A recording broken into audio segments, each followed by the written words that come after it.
Ladies and gentlemen, I'd like to call this meeting to order. It's 3:03 in the afternoon on November 10th, and it's time for the regularly scheduled Tallahassee City Commission meeting, and we have a wonderful meeting tonight. At this time, I would like to introduce and call on the Imam Rashad Mujahid to provide us our invocation. Imam, thank you so much for joining us, and on a personal note, thank you for all the work that you do on behalf of, as chair of the Police Review Board as well. We certainly do appreciate it. Thank you so very much. Thank you, and thank you to all of our commissioners and our city attorney and treasurer. Thank you for being here. With God's name, the merciful benefactor, the merciful redeemer, we seek your aid and assistance for our elected and non-elected leaders, that they continue to selflessly serve the best interests of our citizens, that they continue to respect the human rights and dignity of all of our citizens. We ask that you temper us as citizens with patience, with ethical and moral expectations and support for our leaders as they take on the difficult task of governing. Lastly, we ask that you bless us as a diverse network of communities to join together in uplifting and moving this great city of Tallahassee forward for all of its people to benefit. We ask that Tallahassee might serve as a guide and example for this nation, for the world, as a people united with the highest standards for opportunity and prosperity for all who would call Tallahassee home. Amen. Amen. Ladies and gentlemen, will you please join me in the Pledge of Allegiance? I pledge allegiance to the flag of the United States of America and to the republic for which it stands, one nation, under God, indivisible, with liberty and justice for all. Ladies and gentlemen, we have a wonderful meeting tonight. We've got a lot of great items on the agenda. As we like to start all the meetings, I'm asking each and every one of you to please join me. Let's set the record and show the world, everyone that's watching online, as well as here in person, of how we can conduct the business of the City of Tallahassee with respect and with honor. And I know that we're going to have a great meeting tonight. So the first presentation that we have today has not taken place in these chambers since this board has been elected. It is a very special honor, and I'm going to ask Coach Rudy Hubbard, family, friends, President Robinson, Coach Simmons, please join me down at this podium, and Commissioner Diane Williams-Cox, if you will provide the introduction along with comments by Commissioner Richardson and our colleagues as well. Absolutely. Thank you, Mr. Mayor. Coach Rudy Hubbard, a native of Hubbard, Ohio, lettered as a running back at Ohio State from 1965 to 1967. Following his graduation from Ohio State, he remained with the Buckeyes for 6 seasons as an assistant coach under the legendary Coach Woody Hayes. He was Ohio's first black assistant coach. Coach Hubbard was the position coach for 2-time Heisman Trophy Award winner Archie Griffin. Coach Hubbard served as the Florida A&M University head football coach from 1974 to 1985, compiling an 83-48-3 record. After a 6-5 mark in Hubbard's first year in 1974, the Rattlers went 9-2 in 1975, 6-3-2 in 1976, then began a stretch from the 1977 to the 1979 seasons where they went 30-5. He coached his team to an 11-0 unbeaten season and a black college football national championship in 1977. The following year, Hubbard guided Florida A&M to a 12-1 record and wrapped up the season winning the inaugural NCAA Division I AA football championship, the only HBCU to have won the NCAA Division I AA football championship, now called FCS National Championship. 1 year after winning a national title, Hubbard's Rattlers claimed another monumental victory as FAMU defeated the University of Miami Hubbard ended his collegiate coaching career in 1985 when he returned to the sidelines as head coach at James S. Ricketts High School in Tallahassee from 2008 to 2011. In 1990, he was inducted into the Florida A&M University Athletics Hall of Fame.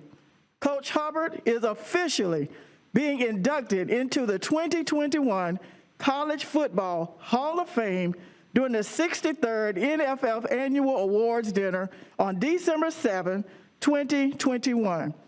He is only the fourth Rattler coach to be inducted into the College Football Hall of Fame. He has been presented with the key to the city in recognition of his profound impact on the city of Tallahassee. Thank you. Commissioner Richardson, you're recognized for comments.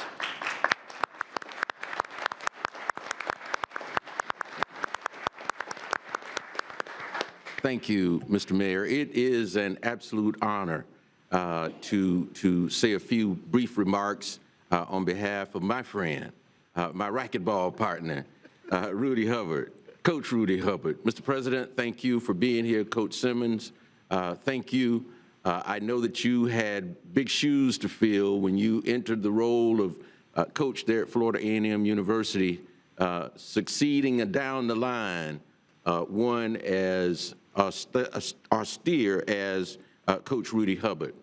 I was, when Coach Hubbard came to town, I was just coming here as a student at Florida State University, but I had two brothers that were students at Florida A&M at the time, and so I spent a lot of my time on the Florida A&M campus and watched as Coach Hubbard grew the football program there and served not only as a football coach and obviously the winning ways of that football team, but he was also a mentor to the young men that he worked with, and many went on to become very successful in life because of the mentorship that Coach Hubbard provided and the example that he provided for them while they were under his charge on the football team. And so, Coach Hubbard, I want to personally congratulate you on your recognition and your induction into the College Football Hall of Fame.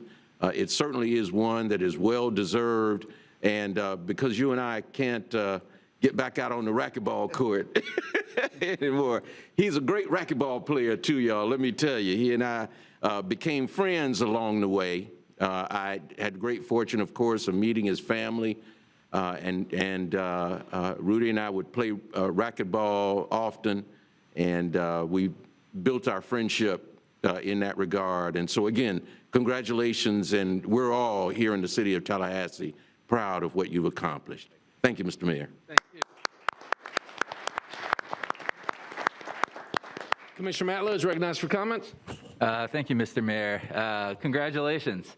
I don't think I've seen ESPN cameras in commission chambers since I've been elected, so we recognize how big of a deal and a accomplishment this is. So, you know, honored to have this honor come to the city of Tallahassee by way of FAMU, and congratulations on your award.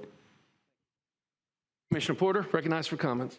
Thank you, Mr. Mayor. I just want to say this is really exciting, especially coming off of an amazing FAMU homecoming. Thank you for all that you have done for this community, and it's certainly a well-deserved recognition, so I'm excited to be here to witness it. At this time, I'd like to ask my colleagues to come join me. Coach Hubbard, if you'll please step up.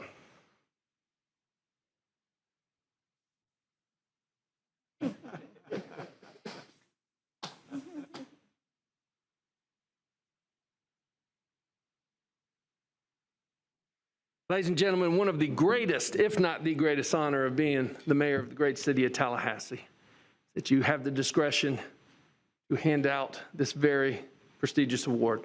It is the highest award that I could possibly give to a citizen for their impact on Tallahassee, Leon County. This is the first that we have presented in chambers since we have been elected. And it is my honor and privilege, ladies and gentlemen, to present Coach Rudy Hubbard for outstanding service to the city of Tallahassee, November 10th, 2021. Tallahassee, key to the city. Coach Hubbard.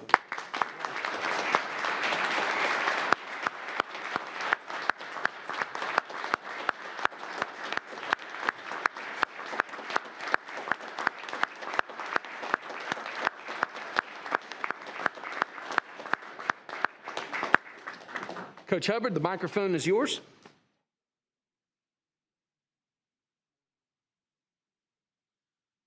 Well, to the Honorable Mayor Daley and my friends and city commissioners and friends, Tallahassee friends, it's certainly an honor to get this presentation. I didn't know that when I came to Tallahassee as a coach at Florida A&M that I would never leave, but it is an honor to get this presentation. Tallahassee is my home now, so I am also honored to be accompanied. This is a surprise. I didn't know Dr. Robinson and Coach Simmons would be coming down here, so I'm awfully proud of what they're doing. And I was telling Dr. Robinson, to be number one is not bad. Florida A&M is number one right now. And that was one of the reasons why I came here. We've always done well at Florida A&M. So I left Ohio State. We were really number one then, and I came to Tallahassee, Florida A&M University. We're number one here. So it's been proud moments for me the whole time, and this is just another one. I thank you very much. I'm honored to get this presentation, and I'm pulling for you, my man.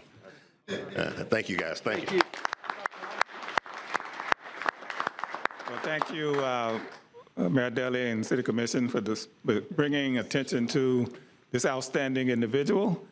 We all know about him in the Rattler family. And of course, Rudy, no matter where you go and what you do, you will always be part of the Rattler family. We are really, really proud of you. We brag about you all of the time. I use you sometime to motivate Coach Simmons. He doesn't need a lot. we want to be the best in everything that we do, and you led the way on that. And so, congratulations to you, sir. And you will always be in a special place in the annals of Rattler history, because what you've done, no one else can really do, right? It hasn't been done. It can't be undone either. So congratulations, well deserved. Thank you.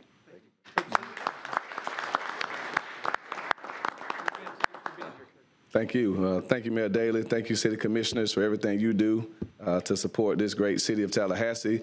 Thank you all for being here today. I'm honored to be in the presence of greatness. Coach Hubbard has been a mentor of mine for a very long time. I've known him for years.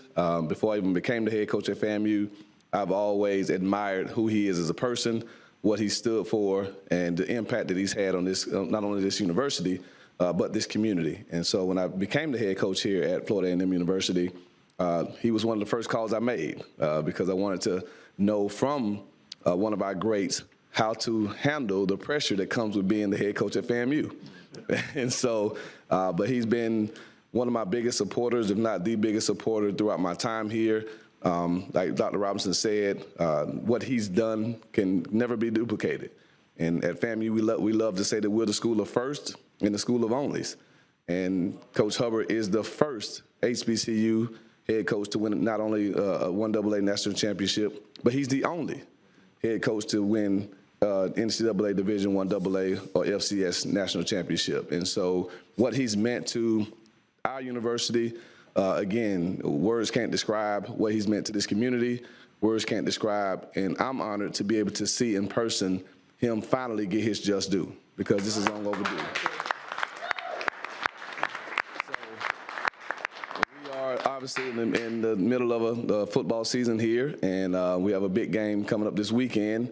And Dr. Robinson doesn't give me many mandates as the head coach, but one of the main ones is that we win. So I'm going to leave you here shortly so we can get on the practice field to make sure that we're prepared to take on the University of Arkansas Pine Bluff this week before the huge game in Orlando next week. So thank you guys for your unconditional and unwavering support, and we look forward to continuing to do more great things in our capital city. God bless you. Excellent.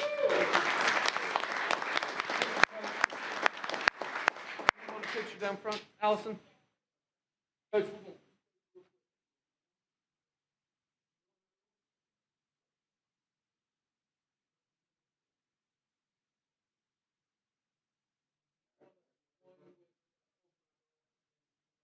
comfortable, that would be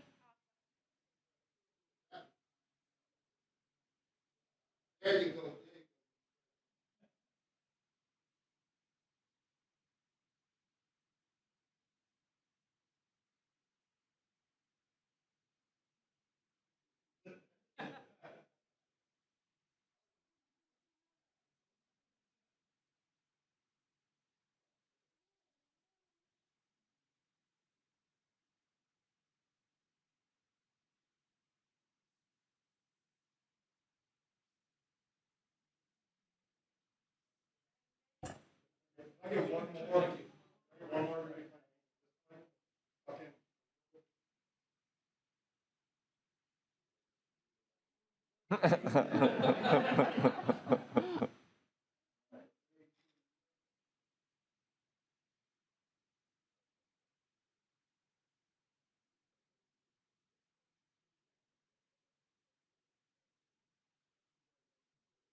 Mr. Mayor, We will.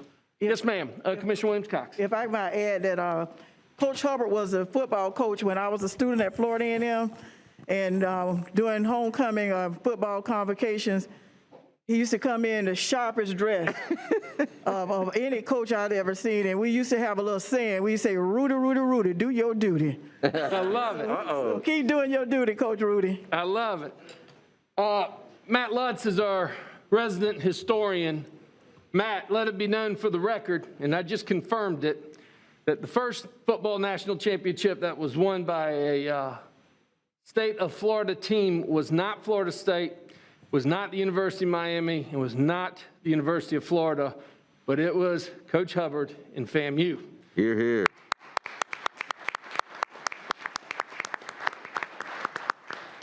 Well, that was special. Thank you all for helping me out with that. Mr. Manager, let's go back to, do we have any agenda modifications for the meeting today? Yes, sir. Thank you, Mr. Mayor. We've updated item 5.0 that was updated from your original materials. We've added an attachment to item 9.02, and item 8.01 has been deleted from your agenda. Okay. Any questions on the modifications? No, sir. All right. Seeing none, do we have any announcements today before the City Commission? No, sir. All right, Mr. Clark, we're going to do citizen input on the agenda items, correct? Yes, Mayor. Excellent. We are, and we will take comments with the items as they come. Citizens will have 3 minutes for their remarks at the time of the presentation. There is a light, but it's momentarily hidden in front of the mayor. We'll make sure that's visible for you as you begin your remarks, and I will also give you a heads up when you're close to your 3 minutes. Mayor, we do have a couple on consent, so when we get to consent, Got it. be sure we consider those. Excellent. Okay, do we have any other appearances by any other governmental entities before the City Commission tonight since 8:01 has been deleted? No, sir. Okay, so we are on the consent agenda. So why don't we, what numbers were items on consent? One speaker on 9.02, the leave buyback option, and one speaker on 9.04, the approval to accept and expend Florida DOT grant funds. Okay, what I'd like to do is pull 9.02 and 9.04 so that we can have citizen input on those items individually. We'll handle them individually as well. So we have officially pulled 9.02 and 9.04. Is there direction on the rest of the consent agenda? Move consent. Okay, it's been properly moved by Commissioner Williams-Cox, seconded by Commissioner Richardson. All those in favor signify by saying aye. Aye. All those opposed? Passes unanimously 5-0. Mr. Manager, we are on item number 9.02, please. Thank you, sir. Let me ask, just in case there are any questions on this, to have Ellen Blair, if Ellen's here, to have come forward to help me with this item. This item seeks your approval for the leave buyback option for employees covered by our collective bargaining units.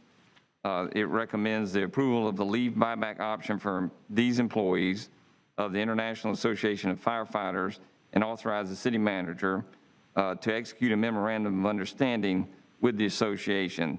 The International Association of Firefighters have already voted and ratified the agreement, and with your approval, we will execute it.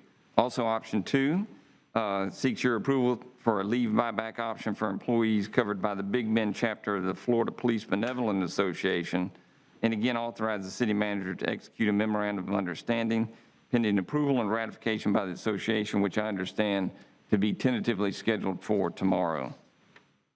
You'll recall, Mr. Mayor, this item was authorized by the City Commission at your last meeting, it was in order to negotiate with our bargaining units, 4 bargaining units representing police and fire, for a provision that could include a leave buyback. The ultimate negotiation resulted in both of the units, their negotiating teams, agreeing to contractually bind themselves to community service hours, add community service hour requirements in their contracts of 300 hours each. So I thought it was an excellent negotiation. We were able to do it quickly, and I'm pleased to present you with the outcome. Great. Mr. Clerk, do we have public comment on this item? Mayor, we have one speaker on this item 9.02, that is Stanley Sims. Mr. Sims, thank you for joining us. Your name and address for the record, please. Good evening, Mayor. I'm still at 1320 Avondale Way. And I tell you, if it's anything that can warm my heart today, it's starting this program, this meeting off, recognize a longtime rattler. I am so proud to see it happen with my eyes. I'm standing today because I'm very also elated to see the city take proactive measures to be friendly towards its employees. But one of the concerns that has been brought to my attention is the taxation of this buyback. It's around 22%. So unless you're making over $100,000 a year, the hit on getting that is going to be quite substantial for our lower income people. Now, I do not want you to interpret my remarks as I'm opposing this. I'm not. I think that we are moving in the right directions and being a more friendly pro-employer and taking the lead. But if there is something that can be done to mitigate that tax hit for some of our lower employees, someone who's worked out filling potholes, making $15 or $16 a year, has worked for the city 15 or 16 years, has accumulated time, that tax hit is going to be very substantial to a person different than a one at the top end. Again, let me reiterate, I applaud this administration for looking at ways that we could better our workplace for our city employees. But because of the wealth gap and the challenges that we face in our city with the division of wealth, those should be a common denominator or a major factor in considering as we move forward. Tallahassee has demonstrated to me that I am worthy. Tallahassee has demonstrated to me they do not buy the lie that I am a racist. I've got an adopted mother somewhere in Brazil somewhere that looks to hear from me every day. I've got city employees, pats me on the back, works behind the scenes. You're at 20 seconds. I love Tallahassee, and Tallahassee loves me. Thank you. Our next speaker, Mr. Clerk. That's the only speaker we have on this item. Our other Okay. speakers on 904. Let's open it up for discussion. Move options 1 and 2 as recommended by staff, Mr. Mayor. Commissioner Richardson moves the staff recommendation, option number 1, option number 2, seconded by Commissioner Diane Williams-Cox. Any further discussion? Seeing none. All those in favor signify by saying aye. Aye. All those opposed? Passes unanimously 5-0. Item number 9.04, Mr. Manager. Thank you, Mr. Mayor. This item seeks the Commission's approval to accept and expend proceeds from the Florida Department of Transportation for the State Safety Office as part of its fiscal year 22 highway safety plan. Specifically, these funds would be to enhance the use of seatbelts and overall safety. It would fund overtime from the Tallahassee Police Department to execute that program. Excellent. Mr. Clerk, our public speakers. Mayor, we have one speaker on 904. That is Shelby Green. Ms. Green, thank you for joining us. Your name and address for the record, please.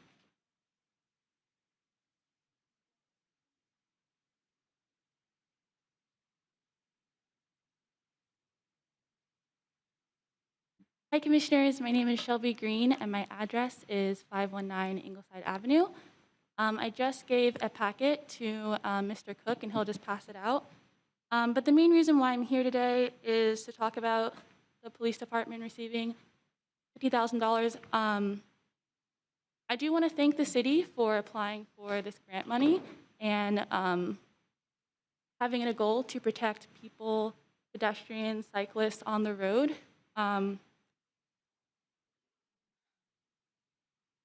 But one concern I have is that this funds is for occupants, people who are in the car. When you're a cyclist or a pedestrian, if you get hit by a car going more than 40 miles an hour, you're more than likely to die. That's an 80% chance of dying. And so in the packet, I would like you guys to go to the last page. And the last page is basically data from 2018 to September 2021 of all the all the traffic accidents that have happened in this city. It was color-coded, but the printer didn't color-code it. But I would like you guys to really consider that when you're making decisions. This funding could be used for other things, not just for patrolling. TPD did also receive some funding from the University of North Florida and the state to do patrolling, and that's also listed in the packet. Each page shows the patrol sites along with a Google Street View of the conditions of those sites. And so while I do think it is important to consider people wearing their seatbelts, most people have already been conditioned to wear seatbelts. Most people have not been conditioned to look out for cyclists and pedestrians while they're walking or biking. Earlier this year, I was biking on Calhoun Street, and a driver ran a red light, and I was almost hit and killed on my way to the farmer's market. And so instead, I would also like to see TPD patrolling for people who are running red lights, for people who are not yielding to pedestrians and cyclists, and people who are not watching out for them. So mainly, I'm just here to say that I do support the city receiving funding for initiatives related to public safety, but I would like to see more emphasis on how to impact infrastructure and how to make an emphasis on pedestrian cyclists, because we all do matter. I'm married, and my husband and I are thinking about starting a family in Tallahassee. You're at 30 seconds. And I enjoy biking. I enjoy walking. I don't want to worry about getting hit and killed by a car. So I would like that to be considered. Thank you. Thank you. Mr. Clerk, our next speaker, please. That's the only speaker for this item. All right, let's open it up for discussion. Commissioner Williams-Cox. Mr. Mayor, I want to move staff recommendation as a former employee of the safety office. The work that they do is meaningful work, and they do work with safety regarding cyclists and cars, and they collect all of the crash information and they input them into a database and determine where and how there are safety issues that need to be addressed. And so I'm pleased to support the grant that was going to be awarded to the City of Tallahassee so that we can do our part in protecting those citizens and making sure that they're safe as well. Excellent, thank you. Motion has been made by Commissioner Diane Williams-Cox, seconded by Commissioner Richardson. Commissioner Richardson for comment. Thank you, Mr. Chair. Just briefly, I want to commend the chief for the initiative that they've taken to get these grant funds, because without that, this would have come from the general fund budget of the department. I'm assuming, Chief, and correct me if I'm wrong, that these funds are for this specific reason, to encourage seatbelt use. And there are lots of people in this city who still don't wear their seatbelts, unfortunately. And so I think it's going to be important that, and while our police officers are patrolling the community, encouraging seatbelt use, of course, I think it's going to have an impact on reducing crashes, because people are going to be more careful in how they drive around the city. So it will have that residual effect as well. So I'm in support of the department receiving these grants for the purposes that they have been awarded. And the other is that there is no match requirement. So these are straight grant funds, and the city does not have to provide a match to receive the funds as well. Thank you, Mr. Mayor. Excellent, thank you. Any other further comment? All right, seeing none. All those in favor of the motion on the table signify by saying aye. Aye. All those opposed? Passes unanimously, 5-0. All right, colleagues, we have 8 items before us between City Commission, Section 11, and Policy Formation and Direction, Section 13. I think we have plenty of time to get through all of the business before the scheduled public hearing at 5. If we are not done, as customary, we will break. We will go into the public hearing. We will take care of the items at the publicly scheduled public hearing, and then we will come back and we will finish the business before the City Commission. Okay? With that, let's move on to item number 11.01. Mr. Dennis Sutton is here. Good to see you, Mr. Sutton. Thank you. Good evening. Agenda item 11.01 requests your consideration of suspending the requirement to complete the Citizens Police Academy for 6 months for 2 members of the Citizen Police Review Board. As you know, the city created the Citizens Police Review Board in September of last year, and the appointments to the board were made in January. Part of the requirements for participation and membership on that board is to complete the Citizens Police Academy within 1 year of appointment. 2 of the board members are going to be unable to complete that requirement due to COVID and other reasons, and they have sent letters requesting you provide a suspension of that requirement for 6 months to allow them to attend the spring session of the police academy, thereby completing their requirements. So therefore, as the administrator, I recommend option 1, approve the suspension of the qualification requirement to complete the Tallahassee Citizen Police Academy within 1 year of appointment for 6 months for E. Edward Gaines Jr. and Taylor Bureau. Thank you. Okay, do we have public comment? Mayor, we have 1 speaker on this item. That speaker is Stanley Sims. Thank you for joining us. Your name and address for the record, please. I hadn't left here, but I still think I'm at 1320 Avondale Way. I have been attending these meetings. I'm in support of the waiver for these members. I'm using this opportunity to highlight an issue that I believe that we both agree, the board and myself. We need to do a better job of marketing the purpose of this board so that our community can understand what their limitations are, what their primary function is, and mostly the differential between them and the advisory board. I've had that discussion with them during the meetings. Mr. Sutton and the chairman I saw earlier, and I think it's the chairman or the vice chair. We're not at odds in this communication. It just, I don't know if there's a renaming of the name but the community is confused about the functions of the 2 advisory boards. And they are aware of it, we are aware of it. And I also want to say is that, not really more or less speaking to you, but those who are listening to me, I encourage you to come out to this board and ask your questions. There's an issue that I brought up that did not meet the muster, but I want to reiterate that is, in these advisory boards, it is also pertinent that you put the geographic location of why you've chosen it. If it's the Frenchtown area, it's the Providence area, is it Midtown, so that when people go to the website and they have a concern, if they don't know who is in their area, they can find out who is that person in that area, and it can bring some clarity. This is a new board, a new advisory. We are headed in the right way, in the right direction, but there is a ways for us to go. And I just think that as we journey down this road, we need to make sure that the citizens have clarity of the functions and the purpose in which these boards were set up and the authority they have within. Thank you for your time. Thank you. Mr. Clerk, our next speaker. No further speakers on this item. Okay, let's open it up for discussion. Move staff recommendation on option number 1, Mr. Mayor. Okay. Second. Option number 1's been properly moved by Commissioner Richardson, seconded by Commissioner Porter. Any further discussion? Seeing none. All those in favor signify by saying aye. Aye. All those opposed. Passes unanimously 5-0. Mr. Sutton, thank you very much. 11.02, Mr. Clerk. Yes, sir, Mayor, thank you.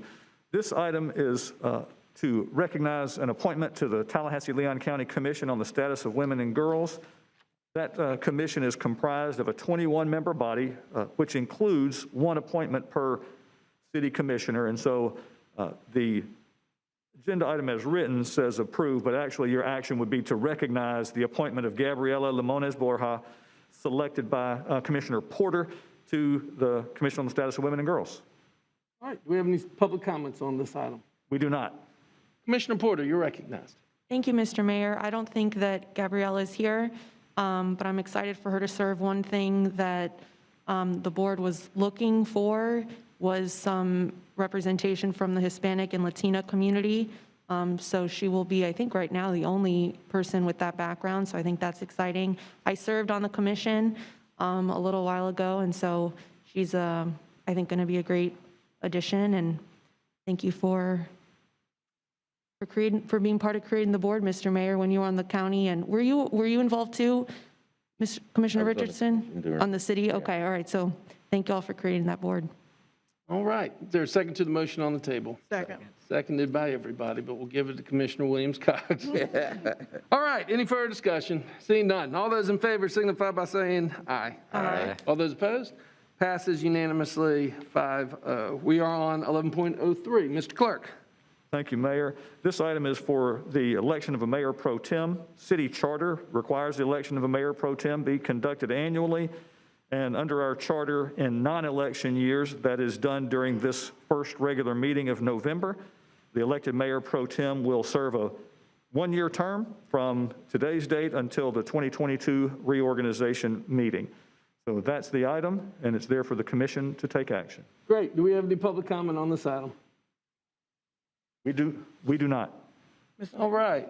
Commissioner Williams-Cox. Mr. Mayor, I would like to nominate the dean of the commission to serve as mayor pro tem, Commissioner Curtis Richardson. All right. A motion's been made for Commissioner Curtis Richardson. Is there a second to the motion? I will second the motion. Any further discussion? Commissioner Matlow. Thank you, Mr. Mayor. First off, I just want to say it's been an honor to serve in this role for the last year, and I appreciate the board for selecting me and for the mayor's perfect attendance record, making it really easy of a job for me to do. There you go. But you know, traditionally, I think we've rotated the position from member to member, so everybody had a rotation. Since I've served on this board, I think we've all had an opportunity to serve as the mayor pro tem, except for Commissioner Porter. So just in keeping the rotation as we've historically done it, I would make a substitute motion for Commissioner Porter to be mayor pro tem. There's a substitute motion for Commissioner Porter to serve as the mayor pro tem. Is there a second to the motion? Okay, we're back to the original motion with Commissioner Williams-Cox nominating Curtis Richardson to serve as mayor pro tem, seconded by the mayor. Any further discussion? Seeing none. All those in favor signify by saying aye. Aye. All those opposed? Passes, I'm sorry? Nay. Okay, I'm sorry. Passes 4-1 with Commissioner Matlow in opposition. We're on item number 11.04. Madam Attorney. Thank you, Mayor. So item number 11.04 concerns Robert's Rules of Order. At the October 13, 2021 City Commission meeting, the City Commission directed the City Attorney to bring back an agenda item providing information about the current procedures under which the City Commission conducts its meetings, to include a potential action item to formally adopt Robert's Rules of Order. Neither state law nor city code require the City Commission to adopt or utilize a specific or any set of procedural rules to govern its meetings. While from time to time Throughout the City Commission's history, questions have been raised as to the procedural rules which govern the conducting of the people's business. No official policy can be located which establishes procedural rules. As a result of these discussions, various city commissions have affirmed Robert's rules were adopted, although with some modifications, and conducted city commission meetings consistently with Robert's Rules of Order. Consistent with the stated purpose of the rules, the City Commission's procedural rules are a guide for conducting meetings and efficiently making decisions as a group with due regard for every member's opinions. The recommended action is option 1, adopt City Commission policy confirming that the City Commission adheres generally to a simplified parliamentary procedures and is guided by Robert Rules of Order newly revised. Thank you. The Deputy City Attorney is available if there are additional questions of the Commission. Excellent. Mr. Clerk, do we have public comment on this item? We do not. All right, let's open it up for discussion. And I got Commissioner Porter, then I've got Commissioner Williams-Cox. Thank you, Mr. Mayor. I was wondering, Madam Attorney, if you could clarify for me the difference between options 1 and 3.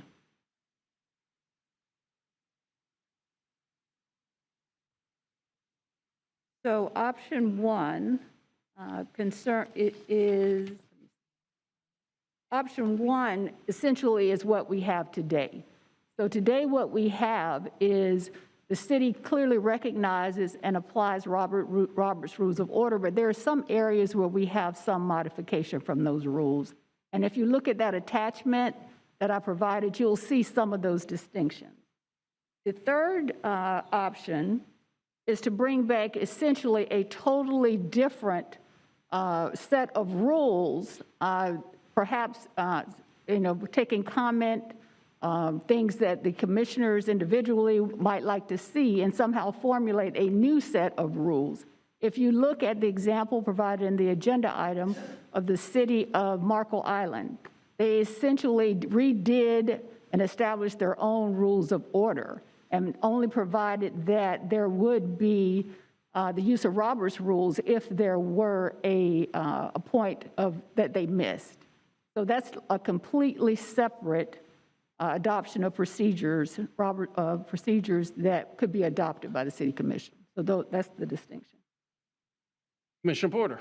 Okay, and does the county have a parliamentarian, a separate parliamentarian? Not to my knowledge. What they have done is pretty much what we do. Right. They are guided by Robert's Rules of Order, newly revised.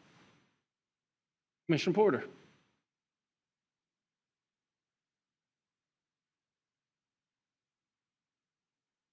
Okay.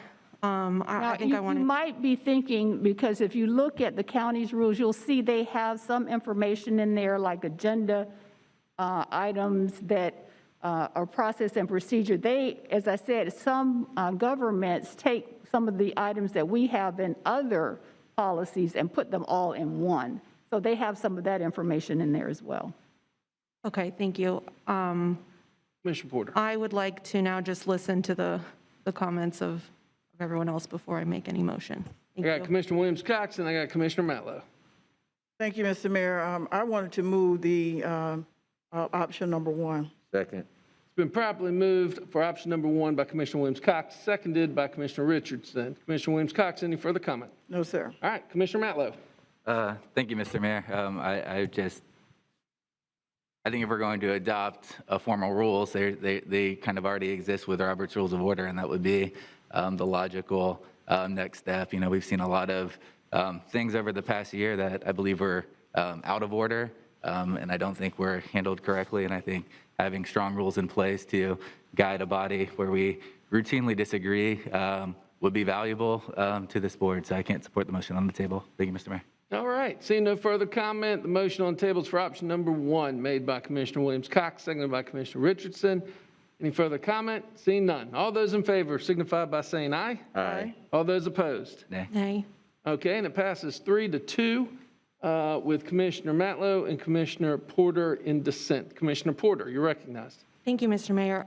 I was wondering if I could make a separate motion to have staff bring back some information regarding a queue system like the county has. I think that that might be a good compromise for this. So I would like to make that motion to bring back some information on adopting a queue system for the commission.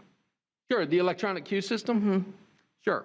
So the motion, is that a motion? Yes. Okay. So the county uses a system where you hit a button, and then whoever's the chair it just automatically comes up, boom, boom, boom, boom, boom, how they speak. Sure. The motion on the table is for a queue system. I mean, I'm comfortable where is there a second to the motion? Second. Second for discussion or second to the motion? It's for information to come back on a queue system. Okay. Second on motion.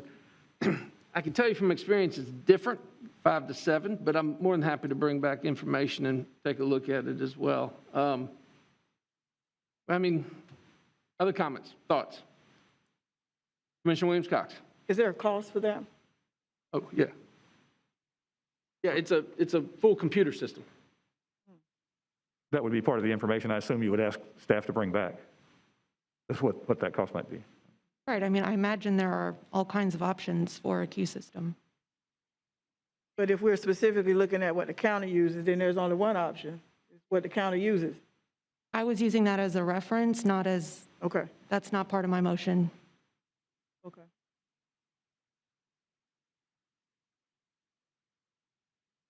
All right, seeing no further discussion, we'll just go ahead and take a vote. All those in favor of the motion made to bring back an information item regarding a speaking list computerized system made by, is that the queue system? Right. Made by Commissioner Porter, seconded by Commissioner Matlow. All those in favor signify by saying aye. Aye. All those opposed? Nay. No. And it fails 2-3 with Commissioner Porter and Commissioner Matlow in favor, and Commissioner Williams-Cox, Commissioner Richardson, and the mayor in dissent. Okay, Mayor, Mr. can I Mayor. ask? hold on. I got Commissioner Williams-Cox, and then I will come back to the attorney. If I could just offer some explanation. Sure. There are 5 of us instead of 7 of us, Correct. and we've been able to manage that. And so that was why I went there. If it gets to become unwieldy, then perhaps in the future we could look at something like that. But I think we've been operating pretty good with 5. You know, the county has 7, so they have a little bit more to operate from. Madam Attorney, then Commissioner Porter. I simply was going to ask if the motion that passed, just to place in an existing policy the statement about that we are using the procedural rules as exist and informed by Robert's rules, if that was the part of the motion. It was option number 1 as recommended. Okay, Commissioner Porter. Thank you, Mr. Mayor. I just would like the record to show, I understand the decision we've made. I clearly don't feel like what we have is working, which is why I have asked for more support. If any of you had asked for that, I would be happy to do the same. So I clearly don't feel like what we have is working. I just want to make that clear. That being said, I'm happy to move forward, but I just want to make clear, if I thought what we had was working, I would not have brought up this item. Thank you. Thank you. All right, moving on. We're on item number 13.01 under policy formation and direction. Mr. Sutton, this is your item. Thank you. This item requests your consideration of amending and revising the Commission Policy Number 104, the audit policy. As you know, last year in July, you created the Office of the Inspector General to perform the functions of the city auditor. And currently, I serve as both the city auditor and the Inspector General. So in order to reduce confusion and clear up the commission policy, we've revised the policy to change every reference to city auditor to Inspector General. And then there was the addition of one provision acknowledging that the Inspector General is also the city auditor and serves in both roles. And so with that, I request your approval to revise Commission Policy 104. Okay. Do we have any speakers on 13.01? We do not have speakers on 13.01. Okay, let's open it up for commission direction. Move option 1 as recommended by staff. Commissioner Richardson has properly moved option number 1, seconded by Commissioner Matlow. Any further discussion? Seeing none. All those in favor signify by saying aye. Aye. All those opposed? Mr. Sutton, thank you. It passes unanimously. 13.02, Mr. Manager. Thank you, Mr. Mayor. As I'm introducing this, let me ask Alyssa Myers and John Powell to come forward to help with this item. You'll recall at your September 22nd meeting, you directed staff to bring back a policy discussion which defines how consent orders would be presented to the City Commission in the notification to the City Commission. Staff has worked on that issue, has taken input from members of the community that were interested in that and shared that with you previously, and has prepared a proposed policy that is attached to your agenda. The proposed policy provides a clear process that's straightforward and understandable for handling future DEP consent orders with an emphasis on maintaining smooth operations while keeping the commission and public informed based on the nature of the consent order. Now, keep in mind, the consent order that we've talked about was in place in 2009. This is not a frequent event, but it could occur, and so we're mindful of the nature of that. Alyssa Myers is our administrator of the Environmental Regulatory Compliance Division. We have combined all of our environmental regulatory efforts into a single department.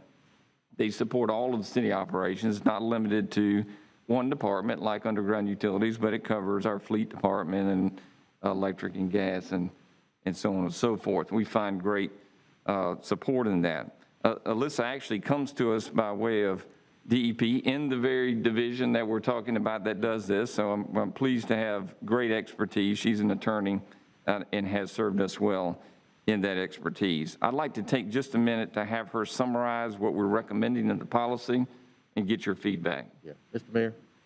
Yes. Alyssa, if you could, for those who in the audience who may not know, those of us sitting here at the dais, what a consent order is, could you explain what a consent order is and what it results from?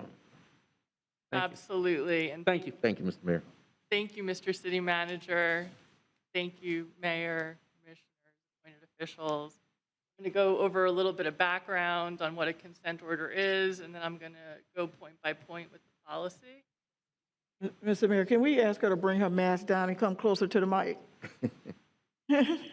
We trust you. Thank you. Thank you. So pursuant to your direction back in September, I'm presenting the proposed city policy that lays out a transparent process for how consent orders with the Department of Environmental Protection, or as I say DEP, are handled with the city. I'm going to go through the policy briefly, point by point, and then I'm happy to take any questions that anybody has. Now, what is a consent order? We have operations, electric, sewer, gas, airport, solid waste, our park system. We are regulated a lot of our operations by DEP. Something as simple as somebody using flushable wipes or pouring oil down our drain could lead to an overflow that DEP then regulates. And what happens is, if that's a violation and they choose to take enforcement on it, what you would enter into is what's called a consent order, and it's a mutual, like a settlement agreement, a resolution of environmental violations. It's governed by Chapter 120 under the Administrative Procedures Act, so the public has, a substantially interested party has an opportunity to challenge it if they have any issue. So that, in a nutshell, I hope that answers your question.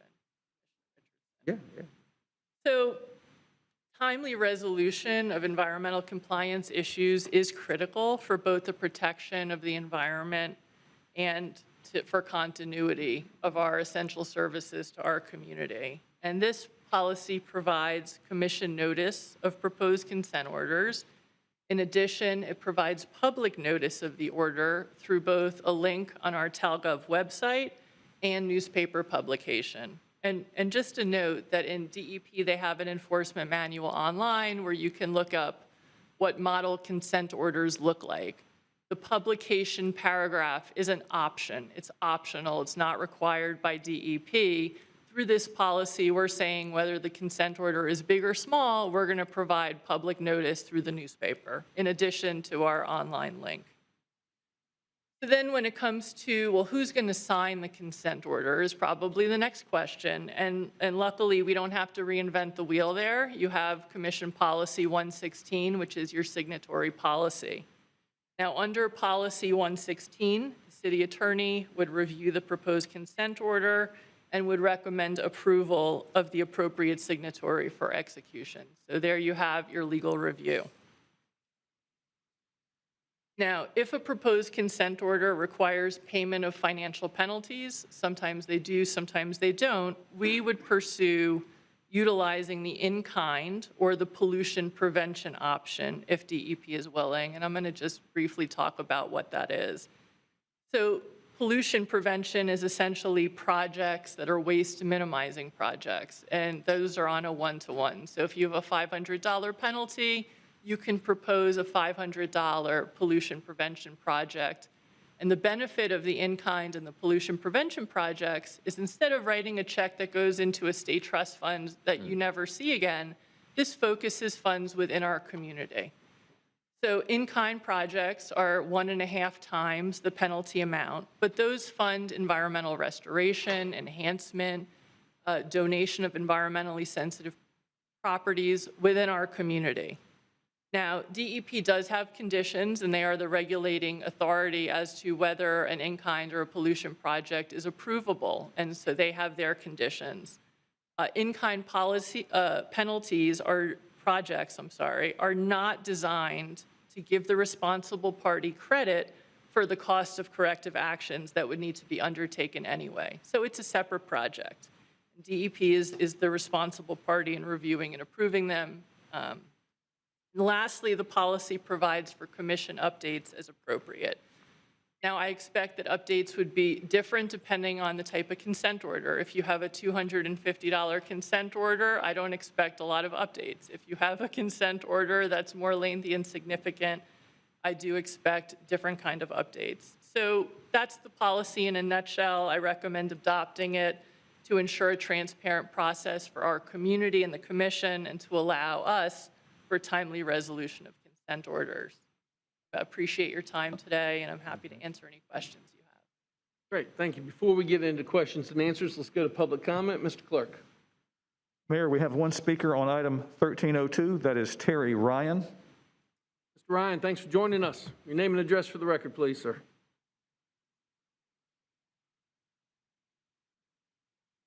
Thank you, Mr. Mayor and Commissioners. You should have received on your desk there, a summary of proposed changes that I put on the desk earlier this afternoon, which follows the consent order information policy that Alyssa just talked about. Unfortunately, our environmental groups do not agree with the staff's recommended policy. Unfortunately, we also did not receive the proposed policy until it went online. So there is quite a less input than we would have had desired. Specifically on number 1, and this goes according to our proposed changes, we urge more transparency indicating a news release should be sent by city management once a consent order is finalized. The state required 1 inch by 5 inch notice buried in the classified is just not adequate for transparency to citizens. Unfortunately, the city has had a history of not sending out media notices to inform the public of sewage spill events and consent orders. Number 2 change is noted in the summary. Omit this proposed policy since it could incentivize staff to do things right and prevent sewage spills. This is where the project in lieu of penalties is involved.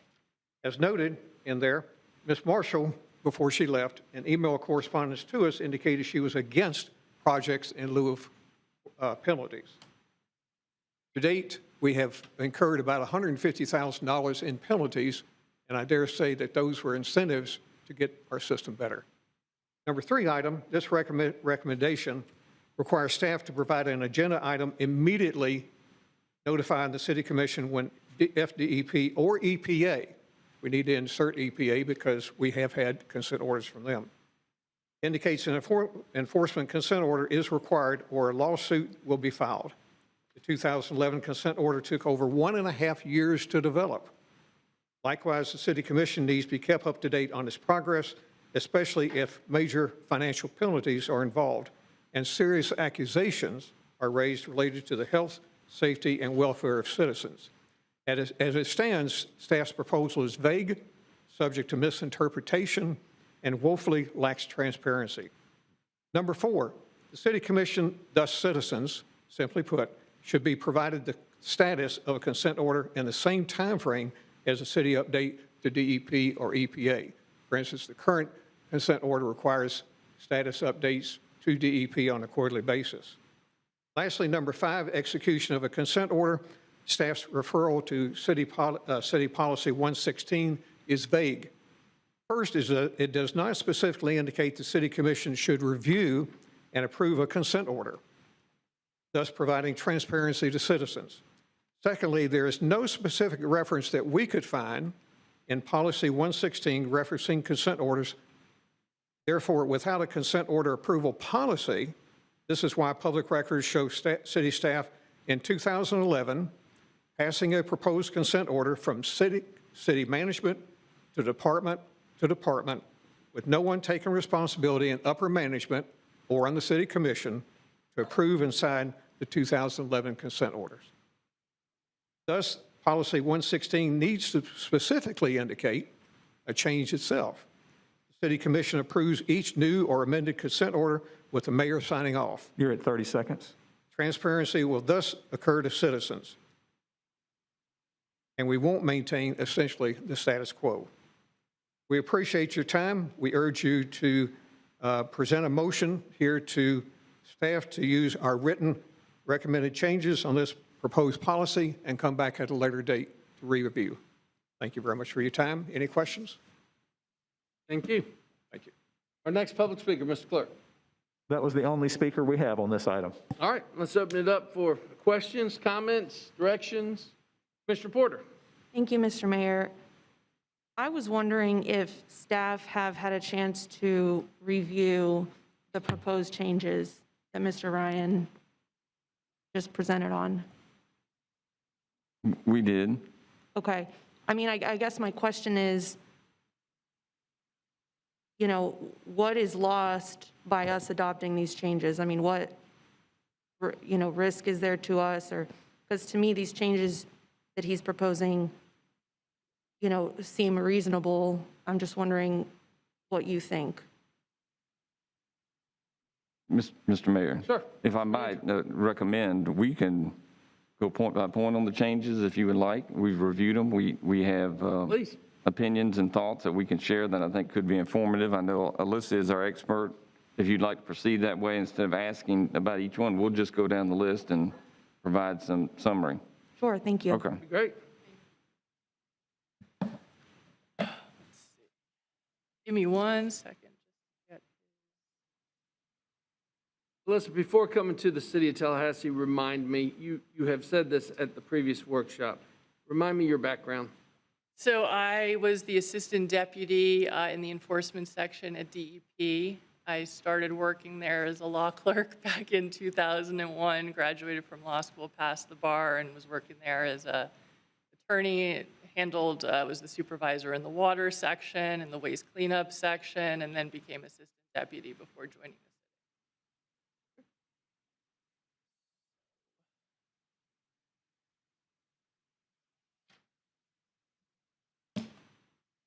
There was a lot to unpack in Mr. Ryan's email, some of which deals with the consent order policy, some of which does not.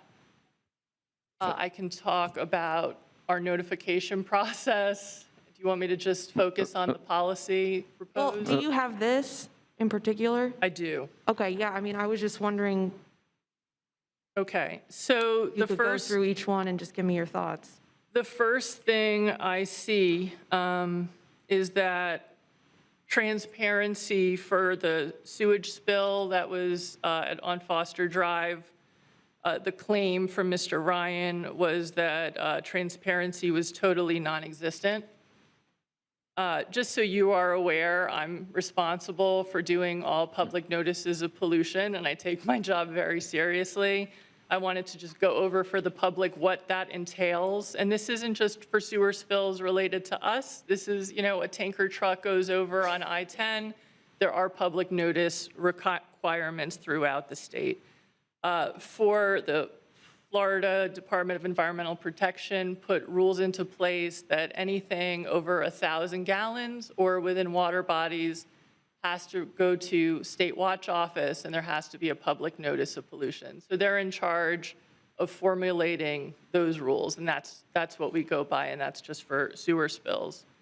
So I make a call to the State Watch Office. The State Watch Office is the Florida State Emergency Operations Center.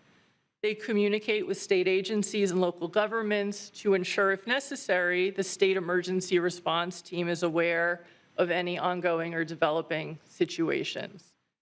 They maintain a communication system to provide coordination and deal with emergency situations, and that's governed under Florida statutes. In addition to calling State Watch Office, I provide a public notice of pollution, and that was also through the legislature, that statute. It's a state subscription service that notifies the public in emergency situations. And again, it's governed by state statutes. And we also have a link to sign up for public notices of pollution within our TalGov website under the wastewater page. I also notify DEP, and I continue to give them updates as our regulating agency. I also notify Department of Health, as they are responsible for determining what, if any, public advisories in water bodies need to be placed. So that's Department of Health's job. I know that underground utilities makes direct contact with homeowners that are affected, if there are any, and the commission and city management is aware when we have a spill like that. So I think that covers the beginning issue. Let's see. If I may, Yes. my first question is, the request that we include EPA consent orders. What is your view on that? So EPA delegates the majority of the programs to DEP, okay? They also have a very different enforcement process, so I would say it's not applicable to the direction that we were given. Majority of any sort of enforcement action goes through DEP as their delegated authority from EPA. Listen, let me interrupt too. Can you characterize for the commission the action of the EPA? It's not a consent order. Can you tell us the action they take?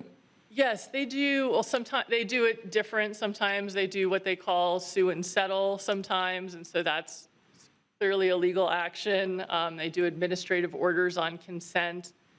That's different than a consent order that's regulated under the Administrative Procedures Act. Commissioner Porter. Okay, so I understand that it's different, but what is the harm in including notice to us? I'm just trying to understand. So I did the best with the direction that I got from the commission. My understanding was that we were to provide direction and a policy on consent orders. And Commissioner, I think I can answer it more directly. The staff doesn't have a strong opinion about that. We know that the EPA, the action and the relationship with the EPA is different. Okay. That the interaction is with the Department of Environmental Protection. All the discussions heretofore have been about that. That is, included or not, I think we understand the spirit of this. But for your awareness and the public's awareness, it's a different kind of interaction. It doesn't align with the consent orders as we discussed so far. Okay. Commissioner Porter. And listen, on here, and I apologize, I've thrown you a curveball. There was a list of comments that Mr. Ryan provided, and I know we've seen it somewhere, and I know you received it, and the commissioner was walking down through it. It talked about adding EPA. It talked about an amendment for an agenda item to the city commission as opposed to the city commission being notified. I think that's the list we're trying to walk down. Absolutely. Thank you, Mr. City Manager. So the other issue regarding notification versus bringing an agenda item is there are times when we need to move, and that's because state rule requires that in order to issue, for DEP to be able to issue a permit or renewal, they have reasonable assurance that you're going to comply. And the way that DEP interprets that is that if there are violations that are outstanding, they require you to enter into a consent order before issuing your permit. So, in situations where the commission is on summer break or on winter break, you don't have the ability to meet and to discuss this. This is more of, we need flexibility to ensure continuity of operations because the permit is what we need to provide the services to our community. But it's not requiring any commission action, right? And this isn't asking for commission action. It's just asking for it to be discussed or be presented in a public setting, correct? The way that I understood the comment from Mr. Ryan was it was to be presented to the commission for review and approval prior to being entered. So there's a That's problem correct. with that. Okay. The other thing, I'm sorry. No, go ahead, please. I was just going to say, he makes a note that state rules require public notice of consent orders. That is not the case. It's optional. I think I covered the majority. Was there anything else that? Alyssa, if we could also touch on, and you mentioned it in your summary about the appropriateness of updates, and they would be really determined based on the nature of the consent order. That's what the policy recommends. We recognize they're not all made the same, and so, the policy was crafted to kind of recognize that.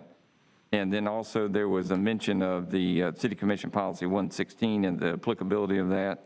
Alyssa, I give her credit working through this, finding that is it's directly applicable in terms of who has signature authority and the kind of review to affirm that signature authority in cases where, let's say, the commission doesn't execute it, you're notified, but maybe the city manager executes it. So it gives us guidance. That's an existing policy. There was a recommendation that we be more specific in terms of the citation. I think we're comfortable that we're referencing the right policy and it's included in that. So I think that covers those items in terms of the 1.5 times. You mentioned it already. If you could talk, just reiterate what you said earlier about the in-kind versus penalty. So what I like about in-kind and pollution projects is that the projects are funded and help our community instead of just going into a trust fund. And it doesn't, they're not for corrective actions that they would have had to do anyway. They're for, a restoration project that wasn't on the list that we're able to do. So I don't understand why there would be an objection to funding those type of projects to bring the money back into our community and make sure that as long as DEP is approving and reviewing the project and they find it worthy, I think that's a win-win for everybody. Okay, thank you. I don't have any further questions.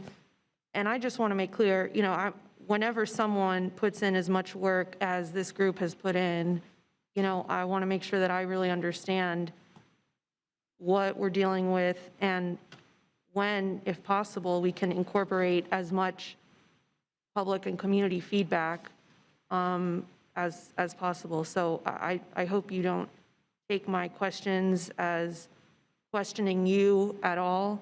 I used to work at DEP under the Deputy Secretary of Land and Recreation. I'm just amazed every day by how much, I know that's a different division, but how much they do, how much y'all do. So I hope that you know that. I don't have any more questions. Thank you. Mayor? Commissioner Richardson. I would move option number 1 as recommended by staff. All right, option number 1 has been recommended by staff. Is there a second to the motion? Second. Seconded by Commissioner Williams-Cox. Any further discussion? Mr. Ryan, we will have an opportunity later on in the meeting for more public comment. We are past the public comment phase, but we'll have more opportunity. Yeah, I'm going to support the motion on the table. I think what Mr. Ryan and his group is trying to get to is, look, anytime we could be as transparent as possible, we should. Completely understand and 100% agree. I want to be notified first. Absolutely. Because you're correct. There are times when time is of the essence and we cannot wait. I'll be honest with you, though, Mr. Manager, I don't have a problem with an agenda item coming back for summary at the next available meeting after the fact. Not just to let us know what's going on, but for the public participation. I think you do an amazing job. The reason I wanted to get it on the record, you are an expert in your field. You are the deputy secretary that came from DEP handling these issues. I can't tell you how much I appreciate what you do for notification and everything in the neighborhoods. You know, what can we also do to make the job easier? One thing to keep in mind, I love the fact that you notify all houses that could potentially be impacted. Maybe we take it an extra step and have Neighborhood Affairs assist you by letting the president of the neighborhood association know as well, just for the idea of getting transparency and getting it out. I don't know. I'm going to leave that up to you. But I think everybody understands, and I really think we're all on the same page. We want to be transparent. We want to make sure the citizens know what's going on, and of course, we appreciate good suggestions as they come as well. Keep up the great work. Okay, all those in favor of the motion on the table signify by saying aye. Aye. All those opposed? Passes unanimously, 5-0. Thank you again.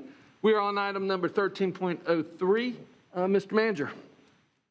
Mr. Mayor, Commissioners, this item seeks your approval to purchase what's generally referred to as a middleware system.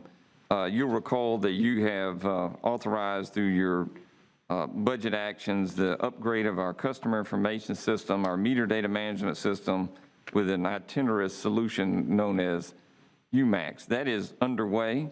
And for those of you that know, I'm looking at Commissioner Williams-Cox because I think she could do this in her sleep. Anytime you have an enterprise system, it has to be integrated with many other systems. Some of those vary in age. In order to bring about the greatest flexibility of the enterprise system we're putting in place, the technology and innovation staff have recommended the use of this middleware system. Tim Davis is our Chief Information Officer, Technology Officer.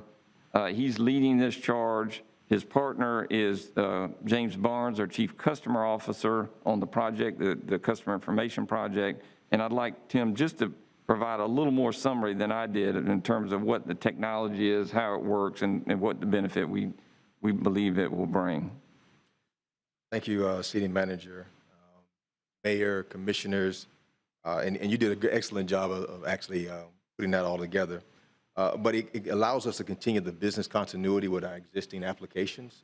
As he has already stated, you guys in September 2020 approved us to do a contract to bring in UMAX. That allows us the opportunity to revamp our billing system. But again, with the major critical applications that we currently have, we want to keep that business continuity as well as allow us the opportunity to evaluate existing applications and see if we need to do any enhancements to it.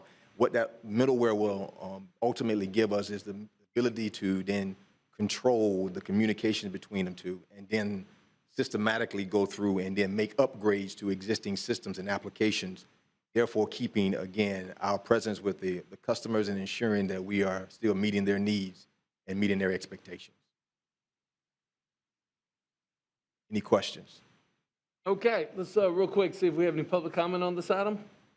No public speakers. All right, let's open it up for direction, comment. I've got Commissioner Williams-Cox and then Commissioner Matlow. Thank you, Mr. Mayor, and thank you, Mr. Davis. I was sitting here listening to you, and I was thinking about how we used to draw it out. We got a system here, we got a box in the middle, we got a system here. That box in the middle is the translator that translates back and forth to keep us moving, keep us going. So it is very important for us to have that, because if we don't have that translation between those two systems, then Mr. Barnes is going to be more busy than he already is dealing with customers. So with that in mind, I want to move staff recommendation for option one. All right, staff recommendation's been properly moved by Commissioner Williams-Cox, seconded by Commissioner Richardson. I've got Commissioner Matlow in queue to speak. Thank you, Mr. Mayor. So attached to the agenda item, we have essentially, I guess, 4 slides from the company being recommended. Has there already been a contract drafted with benchmarks and what we're going to reach and what the entire scope of the job is? Yes, the statement of work is actually being written now that you're giving us the approval to go in and start negotiating, getting more details into that. pulling the necessary requirements as well as the deliverables. We know what those are, but we want to make sure we hone in on them and include any provisions for the city to ensure that this product is delivered in the expectations that we desire. Okay. Mr. City Manager, I have concerns when we have $1.2 million no-bid contracts coming before the City Commission, and we don't have a scope of the work. We're going to approve $1.2 million, and we haven't even seen the scope of the project. That first point, that brings me a lot of heartache. But secondly, I wanted to know if you could walk us through how we arrived at this specific vendor for this contract. Sure, Mr. Manager. Thank you. Commissioner, there is a scope. I think that needs to be clear. That's how they arrived at the recommendation. I think what Mr. Davis is saying is that would be turned into a contract, but it's clearly known what the expectations would be in terms of what would occur. I'd like to ask Mr. Davis to, and the recommendation comes from the department as it relates to the particular vendor. And so, Tim, if you could speak to that for me, please. Sure. So when we originally went out with this, we met with procurement. We went down the channel of either a state of Florida contract with a staff augmentation, or we had a choice of using the Texas DIR. We chose in terms of the staff aug with Tech Systems. They're a local firm that we were able to pull in. And based on that, we went through the requirements gathering, and then that's when we came up with the appropriate dollar amount that you see in front of you. Okay. And to our commissioners, to our city manager's point, there is a scope that has been defined. What we want to do is we want to fine tune that to ensure that we can pull out some more criteria that's based on what they're doing, being able to deliver to us, and not necessarily expanding what has already been done. Okay. So my follow-up would be, if we know the entire project scope of what we're trying to accomplish, why did we turn to a piggyback instead of competitively bidding the project on the front end? So in order for us to get to the point where we are now, we had to build that requirement. And so we didn't do a competitive bid in the sense that based on the time allotted in this existing project that we had, we felt as though we tried to figure out what would be the best vehicle from procurement's perspective to make that determination. And so based on the procurement managers, we went through the process of saying the state of Florida's staff aug would be the best solution for us. Okay. Mr. City Manager, whenever we have contracts of such, great value, $1.2 million, it causes a lot of concern for both me and the public when we don't put those out for a competitive bid. When we look at the technology staff augmentation contract at the state of Florida, it's not a project-specific contract like the one being proposed today. It's more for staff augmentation. It actually has a list of over 200 contractors, and the state process would be to get quotes from 25 of them. So I'm perplexed at how we arrived at a single vendor. And then secondly, on that same contract on the state's website, it specifically says this contract is not for information technology project services. It's for hourly IT staff augmentation. So it seems we're using a contract that doesn't even line up specifically with the project, isn't the same type of scope, and it hasn't been competitively bid. And so my question to Reese, Mr. City Manager, is are we going to continue to do this? Or are we going to be more transparent and try to bid out competitive solicitations whenever we can? Mr. Manager. Mr. Mayor. Sure, Commissioner Williams-Cox, on point. On point.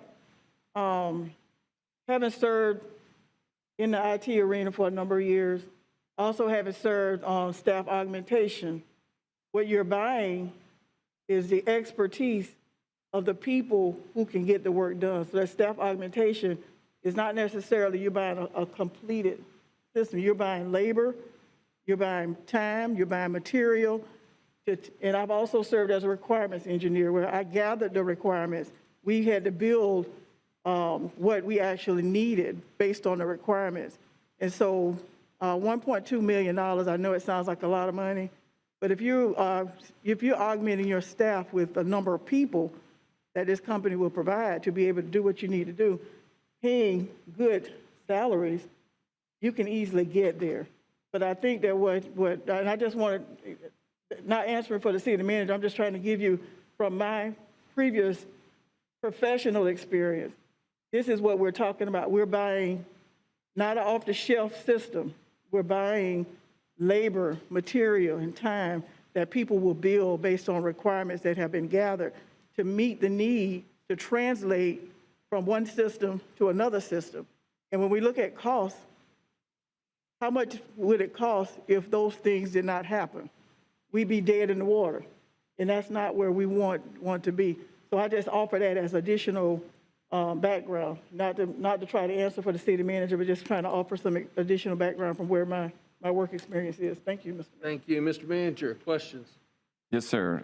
First, I think we need to clarify. I think the suggestion or possibly is that this was not a competitive process, a method that can be used. And our procurement director's in here. And Veronica, will you join us? Because I think that's where this conversation has gone. Mr. Davis alluded to the evaluation of the most appropriate procurement tool. A procurement method is to take advantage of contracts that have already been competitively conducted. That's the case oftentimes in a situation like this. So there is a competitive process. For efficiency purposes, the state law allows us to use other contracts that have been competitively procured. It may not be limited to a state contract even. It could be one from another government or similar entity around the country. And we try to use like contracts, but it creates a certain amount of efficiency to do it. People use our contracts that we've competitively done. And so anytime we go into a need like this, they scan, with the assistance of our procurement department, they scan the proper ways to procure, in this case, services. Commissioner Williams-Cox, you're exactly right.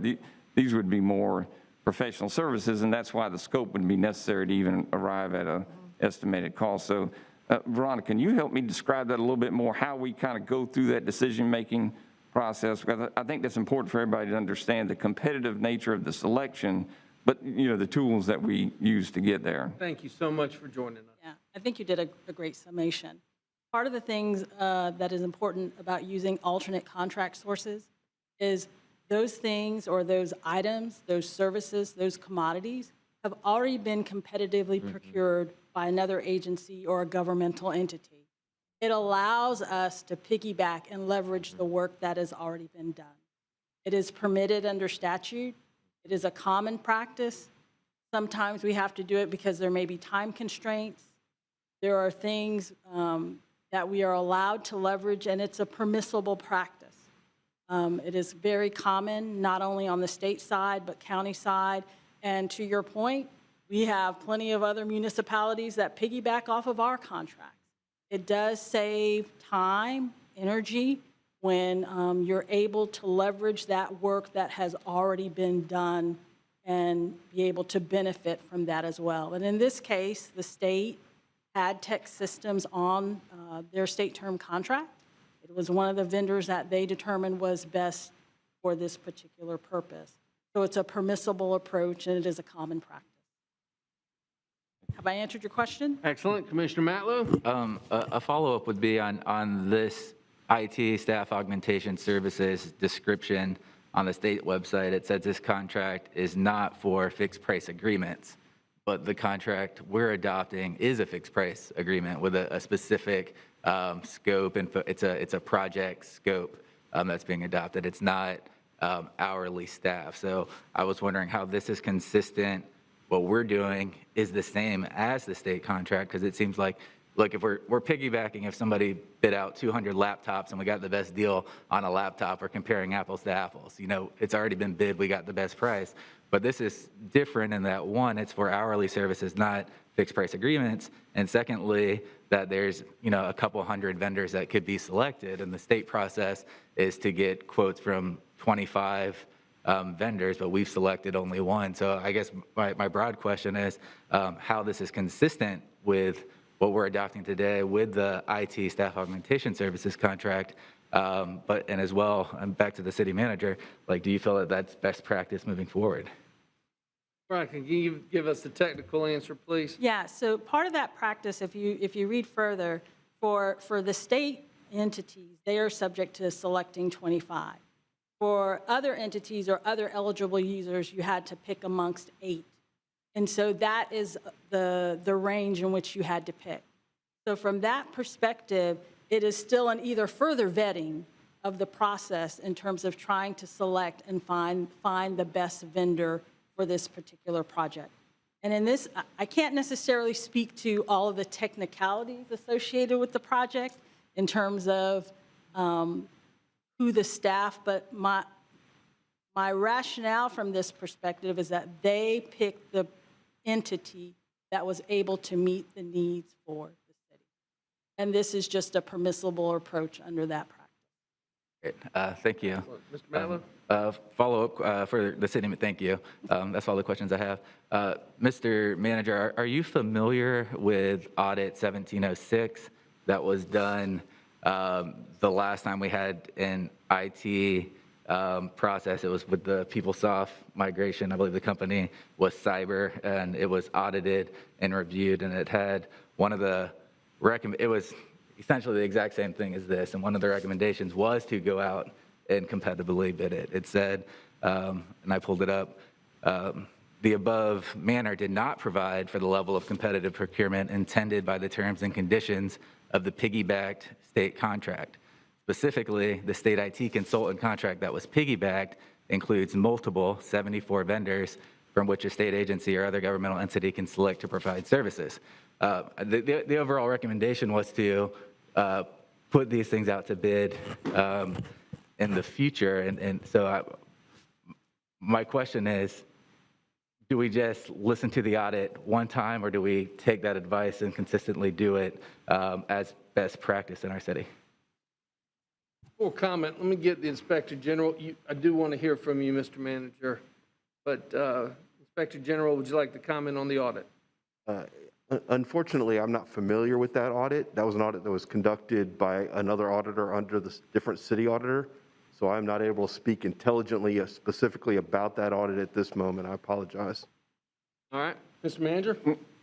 Mr. Mayor and Commissioners, I'm totally comfortable with this recommendation. You just heard from our procurement director in terms of the rationale and the thought process that goes into it. I'm not familiar with that audit.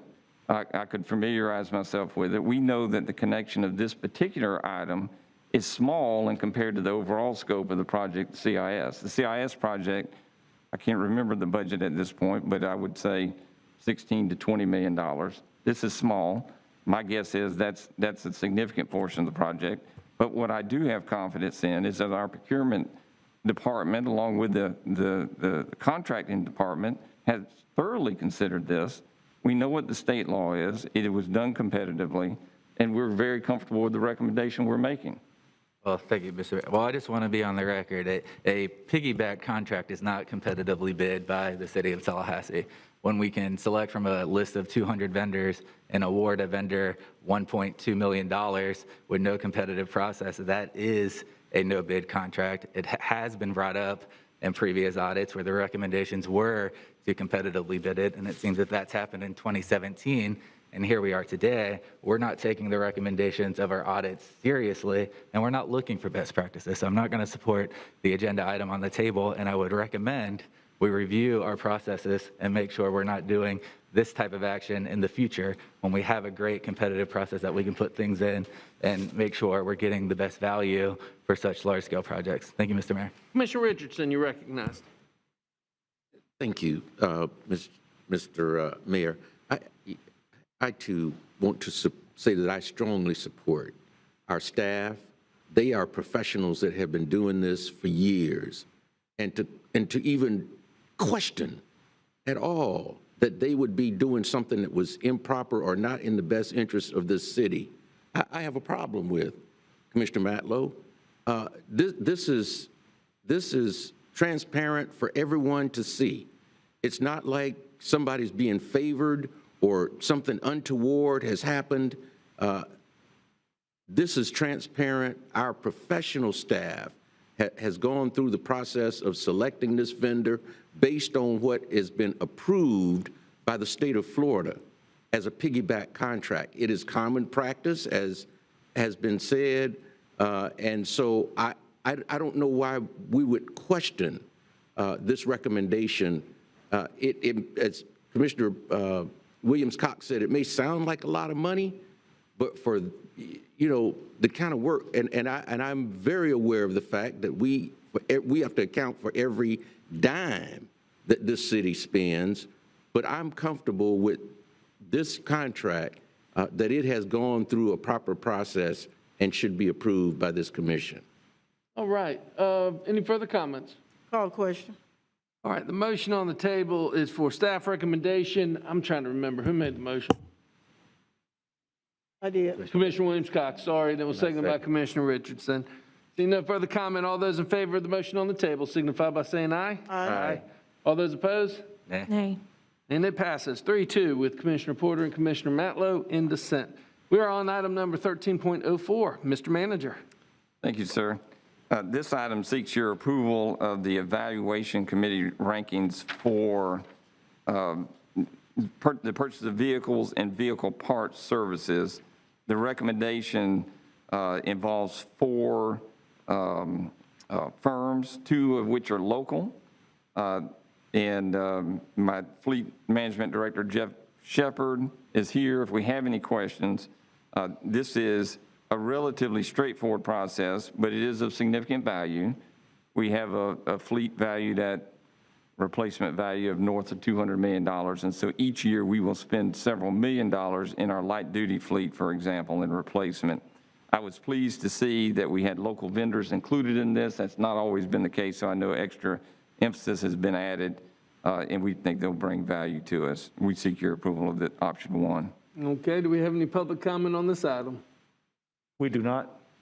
Mr. Shepard, we do not necessarily get to see you as much, and you're not necessarily on the front lines every day that the public gets to see, but boy, y'all do an amazing job keeping the fleets going, and we certainly do appreciate it, sir.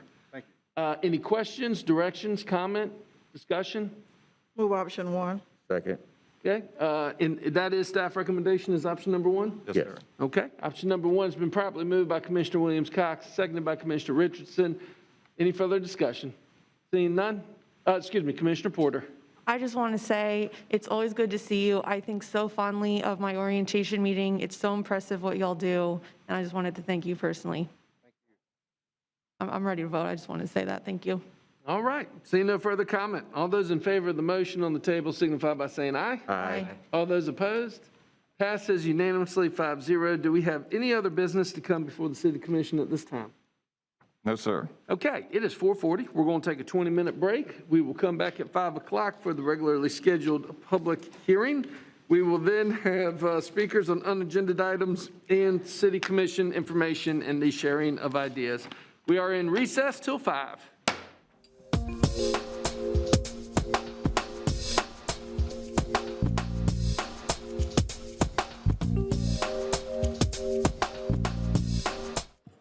Ladies and gentlemen, I'd like to call to order the public hearing. I apologize, it is 5:04, that is my fault. But we are now officially the City of Tallahassee public hearing as properly advertised. Madam Attorney, we are on item 15.01.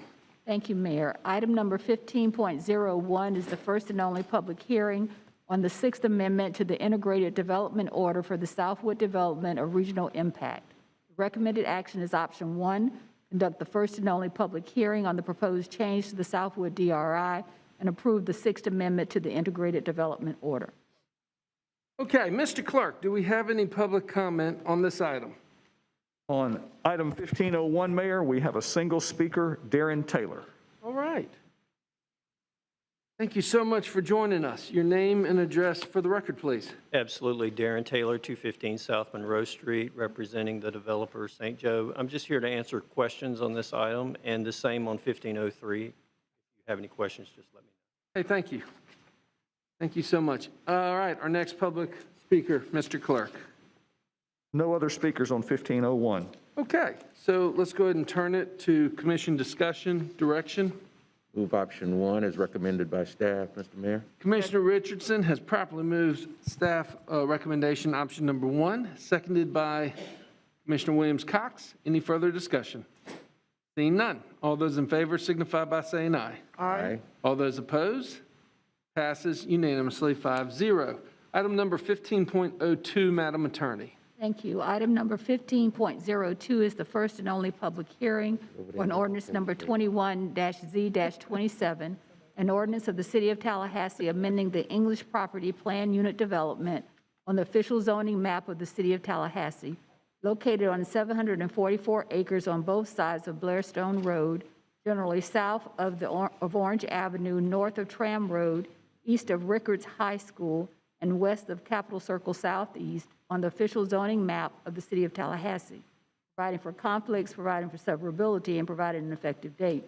The recommended action is option 1, continue ordinance number 21-Z-27 to the December 8th, 2021 City Commission meeting. We also have some late comments to Commissioner Matlow that came in that we want to read into the record. Clerk is going to handle that.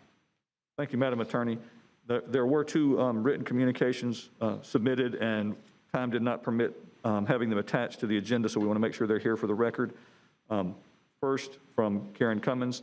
Hello, it's been brought to my attention that Hathaway English Property multifamily located on 34.48 acres at the southeast corner of Blairstone Road and East Paul Russell Road has a proposed project, is a multifamily development consisting of 13 buildings with 300 multifamily units, a clubhouse, pool, and 2 parking garages. The property is zoned English PUD and CPA. Please vote no to rezoning this property for development. This has been a treasured forest area to the neighboring community for decades. We feel the character and environmental benefits provided by the forested area will be irrevocably damaged by this massive development. The other comment submitted or written communication here was from John and Debbie Dowler. Commissioners were writing to ask for your consideration of a senior housing option within the English Property PUD. Although Tallahassee has seen a tremendous influx of high-end independent senior living projects over the past few years, there are currently no options for over 55 independent living apartments renting at market rates similar to standard apartments. There are seniors who want neither the amenities of higher-end options nor qualify for low-income senior housing. We have noted that other communities of like size to Tallahassee have the option of senior apartments similar to Tallahassee's student apartment housing. The only difference in the apartments we're suggesting is senior apartments are over 55 and have elevators in multi-story units. We're both in our 70s, are no longer willing or able to care for our home and wish to downsize to an apartment geared toward those over 55. If in your discussion of the English Property PUD, you could consider this additional option, it would be greatly appreciated. Thank you. Those are the 2 we have. Any other public comment? We do have one speaker, Mayor, and that is Midori Okasako. And as with our earlier portion of our meeting, Mayor, we'll give speakers 3 minutes with the light there in front of you. A name and address for the record, and if you need to correct how I pronounced your name, that's welcome as well. Thank you so much for joining us. I think you pronounced my first name and my given name, my second name, quite properly, so thank you very much. Thank you very much for this opportunity. It's my very first time to step foot into the City Hall since I was a student. A little background of myself. 40 years ago, I transferred from a small New England state to Tallahassee to pursue a master's degree at FSU and have been part of Tallahassee since. And 33 years ago, I have been a resident of a forested community just south of Orange Avenue and Blairstone Road. Over 35 years ago, this small, unassuming forested community of duplexes and small single-family homes was carefully planned and constructed by a design group called Mad Dog, then directed by Chuck Mitchell and his team. Mad Dog's vision for Blairstone Forest was to establish a majority of its property to be indefinitely preserved as a natural habitat for myriads of already existing ecosystems to continue to thrive for decades to come. I am very fortunate and proud to be a longtime resident of that forest, which I call home. However, at the beginning of this November, not November, but October, my heart totally sank when it was brought to my attention that this privately owned 770 acres of unprotected forest just south of our community, Blairstone Forest, is being planned by the realtor, the owner, the developer, and is being reviewed by the city planners for construction. And it has been going on for about a decade now and has just recently been in review. First and foremost, I wish to make it clear as I stand here that I am not here to boycott, which is already being drafted for 10 years now. But I wish to make it clear that I stand here so that my immediate concerns can be heard and can be closely reviewed at each phases of planning. Also, let me be clear that the owner, who has been a long-standing, influential Tallahassean, has every right to do what the family wishes to do with these parcels within the 770 acres of their forest. Having made that clear, I request that I, too, may be granted the right to address my general concerns and suggestions regarding the magnitude of the proposed land use plan regarding this property. My main concerns, in a nutshell, at this very moment, are quality of environmental and daily living impacts these immediate planned multi-story apartment complexes and in the near future, more constructions will have on our already existing delicate Clearstone forest, which is susceptible to flooding. You're at 3 minutes. It's already 3 minutes? Go ahead and please just wrap up your comments Okay. if you could. So I'm here just to give you the general concerns, and on the next meeting, which will be on December the 8th, there will be at least 3 or 2 other presenters who will give you. I'm just a little bit emotional. Yes, I ma'am. didn't know that 3 minutes was that short, but thank you very much for Thank you. to my concern. Yes, ma'am. Thank you. Mr. Clerk, our next speaker, please. That is the only remaining speaker on 1502. Okay. Commissioners, direction, comment, motions.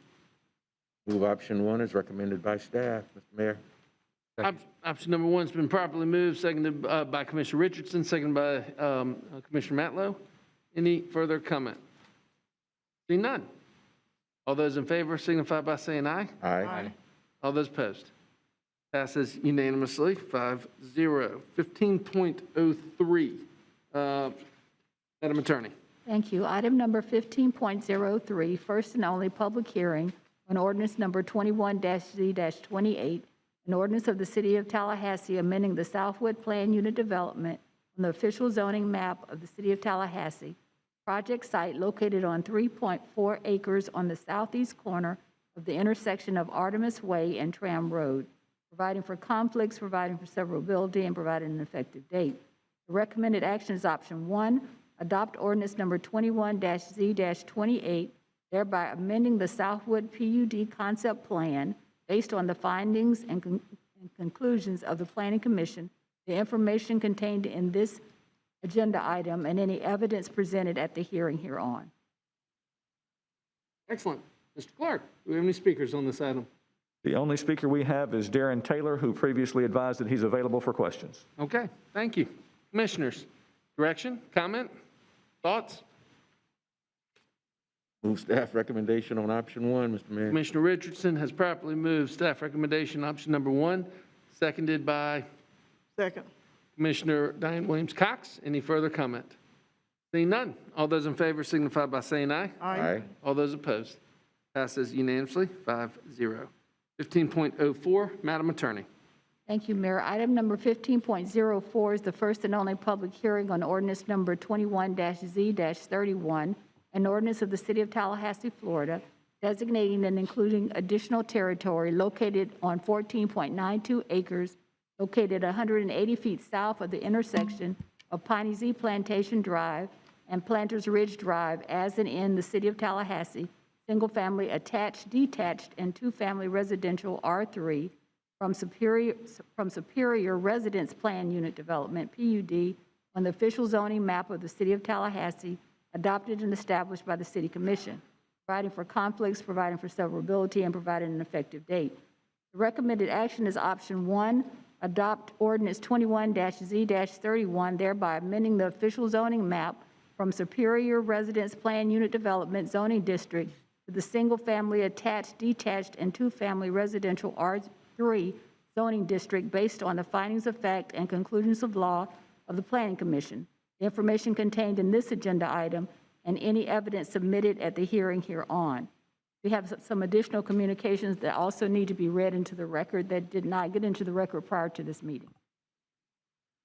Mayor and Commissioners, we will make these comments a part of the permanent record, so I want to make that clear. A couple of these are extensive, so I will attempt to capture the primary message of the individual sending the email, and then I will go through them quickly. The first is from Michael D. Lee, referencing TR1 Virgil Road, that many residents of Piney Z and the Virgil Road area attended a planning and zoning meeting, and none were in support of this zoning request. As an adjacent property owner, my wife and I would like to ask the commission to deny the rezoning request change on this property. One item left on the table to discuss was the development of the main access road to be from Virgil Road instead of Piney Z Plantation. Followed up with, the point is, we have received no information or no such information on what is planned for TR1 Virgil Road. The Piney Z, CDD, and HOA and other residents within the targeted boundary must request the declination of the request for zoning. We don't even know what they're planning, but can only speculate a high-density townhome similar to Chase's Ridge, which is not compatible with our neighborhood. Gives reference to another assisted living facility plan where there was more information, and said in this case there's also a tremendous amount of other wildlife that will be affected by the development, and ultimately concludes with, again, adjacent residents have been presented no detailed plans, leaving us to assume the worst. The next is from Christopher Riley, who says, I would like to voice my opposition to the proposed expansion of Virgil Road connecting to Piney Z, and outlines a number of comments in that regard, concluding with, please authorize Virgil Road to connect to Connor Boulevard through the new proposed development that is not related to Piney Z's neighborhood, so that they have their own entrance and exit and not use ours. Linda Guyas is a property owner in Piney Z and would like to express my concerns regarding the proposed development. I realize this is only in the zoning stage, but if issues are presented ahead of time, it's probably better for everyone, especially the developers. The proposed change will add a possibly significant additional burden of traffic to our neighborhood. To make things worse, Planters Ridge has no sidewalks. Cars can park on both sides of the streets, therefore people must walk in the street. There would be nothing to prevent additional traffic coming through Piney Z to get to Connor Boulevard, with little regard for the speed limit, creating possibly unsafe conditions for vehicles and pedestrians. Perhaps it can be stipulated that the only access to the new development would be via the existing Virgil Road. And again, concluding, something also needs to be done about excessive speeding on Connor Boulevard, which makes it difficult to even get out of the neighborhood at busy times of the day. Thank you, and I hope you'll consider how these developments impact established neighborhoods. Mark Danner, please do not make Planters Ridge Road the only entrance exit. It looks like there should be a path or road to Appalachian Parkway to the south by using Virgil Road. Is that the plan? Daryl Zabaldo, also I reside in Piney Z. Please handle or require the use of Virgil Road to enter this new development. Having this development enter and exit through Piney Z would cause a traffic nightmare in the community, and traffic would back up to Connor Boulevard. Using Piney Z as an entrance is a bad and dangerous idea. And then finally, Scotty Vaughn, the new access road off of Planters Ridge Road should not be approved. It would disrupt our neighborhood and violate the covenants in which many of us bought our homes over 20 years ago. Please be fair and consider if this was in your neighborhood where you made the largest purchase of your life. Sincerely, Scott Vaughn. Those are the communications to be disclosed. We do have one speaker on this item, Mayor. If we're ready for speakers, I will go ahead with. We're ready. Marcella Corsentino. Actually, we do have several speakers on this. So Marcella Corsentino, and then Michael Andrew Kane. Thank you so much for joining us. Hi. Your name and address for the record, please. And My name's Marcella Corsentino. My address is 1211 Brafferton Court, Tallahassee, Florida. Anything else? No, that's it. I'm president of Chases Ridge Homeowners Association, which is located behind the said property and adjacent to Virgil Road. We're for this development. We're excited as a community. We don't see why Virgil, that's only 18 feet wide, would even be considered to be a feeder road. Piney Z is 27 feet, where they have both ways they can enter and exit. Planters Ridge or Piney Z Plantation, the streets are wider. They were designed that way for future of that parcel. They keep saying that Virgil, if Virgil is used, our private community, which has private roads, will be impacted directly.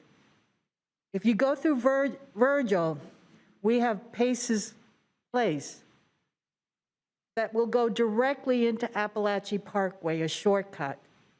We own our roads, we maintain them, we pay for everything. That changing from, instead of going through Piney Z to go through Virgil, we're impacted directly. We will have to spend the money that we don't have on gating because the amount of traffic, our roads, our private roads are not designed for them. So in that sense, we don't want Virgil used. The development needs to go through Planters Ridge. It'll affect Virgil and it'll affect Chases Ridge. We'd like for you to consider keeping it as Piney Z, their exit. Thank you. Thank you. Just for the record, too, I'm looking at a map. The neighborhood that you're referring to, that's Brafferton Drive place? Okay, all right. Just making sure I have a reference here. Yes, ma'am. Yes, ma'am. Okay, excellent. Thank you. Mr. Clark, our next speaker. Michael Andrew Kane, who is available for questions from Black Hawk Engineering. So, thank you, Mr. Kane. Then Anthony Corsentino, followed by Anita, I believe it's Hanover. I'm just going to reiterate, my name is Anthony Corsentino. I live at 1211 Brafferton Court. I'm the treasurer of the HOA. We have been, for the last 4 years, upgrading our neighborhood in many, many ways. And our neighborhood is not to be, demeaned in any way. It's no less a neighborhood than Piney Z. So I'm going to put that out there first, just to be upfront about that. Our roads, the blacktop is probably a lot less in thickness than the Piney Z roads that are currently there. The spacing on our street is 18 feet. It's difficult to get down those streets with two-way traffic. Everybody has to stop to let each other by. When you have trash and lawn services there, it really gets hard. Those streets are not designed for, heavy vehicles and for heavy traffic. They wind, there's hidden corners on them. You want to talk about a safety hazard in that neighborhood? It's a lovely neighborhood, and it's been on the rise. It's a wonderful neighborhood to live in. We've worked diligently to upgrade it and maintain it, and we don't wish to see our quality of life decline either. So I'm going to leave that thought with you, and I appreciate the ability to speak with you today. Thank you. Thank you. Our next speaker. Next is Anita Hanover, and then I believe we'll go to a virtually connected speaker. Thank you. Good evening, Mayor Daley, Pro Tempore Jeremy Matlow, and all commissioners. Anita Hannon. I live off of 3942 Paces Court, which the Homeowner Association, Marcella had mentioned, in Chase's Ridge, and she is absolutely right. Virgil Road is a one-way road, and the impact that it will have not only on our neighborhood, but also I oppose the rezoning and the permit of the building construction because it will impact and encroach many of our neighborhoods. And that area has forestation. Not only that, but here's my idea, is that I truly believe that the development is unreasonable, unfairly burdens the use of real property to the Florida Land and Environmental Dispute Resolution Act. My question is, why cannot this commission and the community and the developer come together, develop and have a nonprofit grant and have a park or a golf course? It encroaches on all the neighborhoods from Piney Z, which is Eagle Nest, and the preservation. It's very important. And not only the stormwater runoff. If this is approved, okay, regardless, we know that you're going to be residential. Regardless, if it's not approved for residential, you're going to still put in a nursing home. And right now with the pandemic, or people will say plandemic, the problem is that we don't have enough people, staff, but it will impact our neighborhoods and also the community and homeowners association from all parts. My thing is golf course, park, think outside the box and have something to where families can enjoy the area. And the one-way traffic off of Appalachia, it's going to be a nightmare. And Piney Z, they're petitioning to not have roadway access. So there's only one road, and people will try to come through our neighborhood, Chase's Ridge. And so I oppose this development. I really do. And I hope that you consider it and also maybe take it in a legislative action to where you can have environmental to look at this property. It's real important. Oh, one more thing is that your planning, I went to your planning division department. I got on WebEx, and WebEx did not have the appropriate information to look at. So I had to get in my car to come down here to speak to the planning department. The next thing is that I also would like to recommend that maybe your WebEx to see things online and have the speaker who's hosting it to not mute us, the citizens. And that is one of the real big reason why I'm here, is because I was muted and not given the opportunity, whether typing in something, whether to have the availability to even speak. Only developer Mark Cooper was able to speak, and that's the only thing I could hear. About 15 seconds. So I just wanted to inform you that as far as like in the city commission, but my biggest thing is that from my heart, I truly believe that it will encroach on everything. I thank you for this time. I thank you for what you do and your hard work, and I appreciate everything. God bless you, and have a blessed night. Thank you so much. Thank you. Our next speaker, Mr. Clerk. Our next speaker is Jennifer Johnson via WebEx. And this will be our last speaker, Mayor. I don't have any others in person or connected virtually. Jennifer Johnson, if you'll give your name and address, you can begin. Yes, my name is Jennifer Johnson. I'm on 1110 High Meadow Drive. My concern is the amount of traffic that would be generated if the city allows this new community to access their neighborhood via Planters Ridge. The major concern is safety for the children, walkers and bikers along Planters Ridge. But even if we took walking and biking out of the equation, there would still be too much traffic volume for this residential neighborhood needlessly. The amount of cars increases when Planters Ridge homeowners have guests at their homes, and some of those guests park along Planters Ridge. Having additional traffic would create a lot of congestion and, again, compromise safety. Think about the holidays. We have July 4th, Halloween, Christmas, and Thanksgiving. And these holidays create more than usual traffic in Piney Z. If we take Halloween as an example, it normally takes me about 2 to 3 minutes to get to my house from the entrance. During that time of Halloween, it takes 6 minutes to get to my house due to the heavy traffic, 2 to 3 times longer than normal. We don't need intentionally to add more traffic. Piney Z also already has one entrance, the second entrance that is a high traffic road, Heritage Park Boulevard, that leads directly to Lafayette Heritage Trail Park. The traffic on that street is continuous from early in the AM till after dark. And some of that traffic comes in through Planters Ridge to access the park. We already have one entrance in Piney with high traffic volume and the problems that come along with that. I ask that you please not give Piney a second entrance with high traffic volume. Using the property appraiser's website, approximately 64% of Piney residents would be on or between these high volume roads. That's significant. I'm also afraid that allowing the access to Virgil Road through Piney will lower the value of some of our homes due to the high traffic volume, especially the home on Planters Ridge, but also throughout the neighborhood, as other areas would also be subjugated to the high traffic flow. I ask that you please consider the residents of Piney. I've been in this beautiful neighborhood for almost 20 years. Planters Ridge is not conducive to accommodating the amount of traffic that would be present if the city decided to allow Virgil Road residents to access their community through Planters Ridge rather than Appalachia Parkway. Appalachia Parkway was designed to accommodate a large volume of traffic. Planters Ridge was not. I want to thank all of you for your consideration and for allowing me to speak. Thank you. Mr. Clerk, our next speaker. No further speakers on the item. All right, let's open it up for discussion, comments. Commissioner Porter. Thank you, Mr. Mayor, and I want to thank everyone for coming out.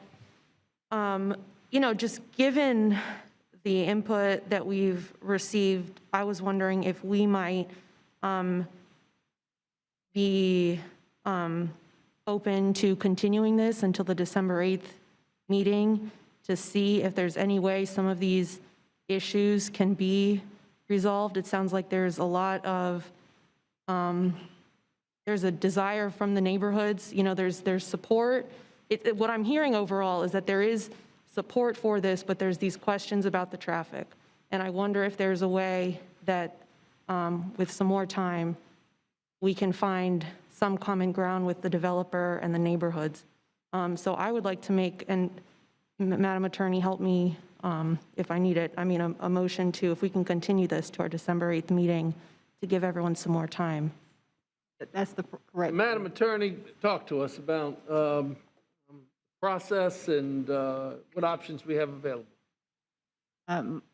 There is the option, if the will of this commission, to continue the matter to the December 8th meeting. My understanding is a number of the concerns are not matters that the neighbors themselves can resolve or the developer, but there is the option perhaps for more education if that is the interest of the commission. I'm sorry, could you repeat? Not options that can be resolved? From what I understand, and perhaps the city manager might be able to explain, some of the issues aren't matters that the developer can resolve. Oftentimes, we will continue items where there is a possible compromise that might be available, and to give the parties the opportunity to maybe have some discussion. But as I understand it, from the review from the Planning Commission analysis, there weren't a lot of things that could, or there weren't things that could be changed by the developer per se. But, there might be an opportunity for more education about the project itself. Commissioner Porter, we do have Mr. Kane, the representative from Blackhawk Engineering here representing the developer, if you have questions specifically for him as well. Sure, I guess, do you have a response to, or do you want to give any context? Mr. Kane, can you come join us?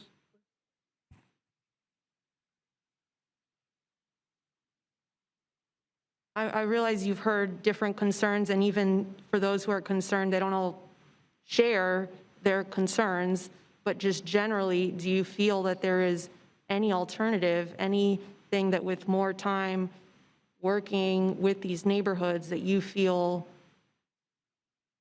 that there can be any progress made from where we are today? I do not know the answer to your question. I'll need to get back to you with an answer. Okay. Okay, well, I appreciate your honesty. Thank you. Okay. Thank you, Mr. Kane. I appreciate it. Thank you. Any other questions? Yes, ma'am. Commissioner Williams-Cox. Thank you, Mr. Mayor. Having served on the Planning Commission, I see that this was passed by the Planning Commission 5-0, and I know before it gets there, it goes through an extensive, long process. And the question that I have, and I think I saw, did I see Russell? Somebody, okay. the question that I have is, what I'm hearing is traffic. So I know that, from my experience, there's some traffic studied. I don't know how extensive, but is that something you can speak to? You are already could talk about that and what the spillover traffic might be. You know, just trying to see, because I'm sure that all of that was taken into consideration with the planning commissioners before they voted. Mr. White, thank you for joining us. Mayor, Commissioners, thank you. Commissioner, I'm sure as you remember from your time on the Planning Commission, there's multiple phases in the development process. This is the phase of the rezoning where you establish the allowable use and the maximum and minimum densities and intensities. It would actually be the subsequent phases when you actually move through the site plan approval process, look at the subdivision process. That's when the concurrency would be determined, look at all the traffic.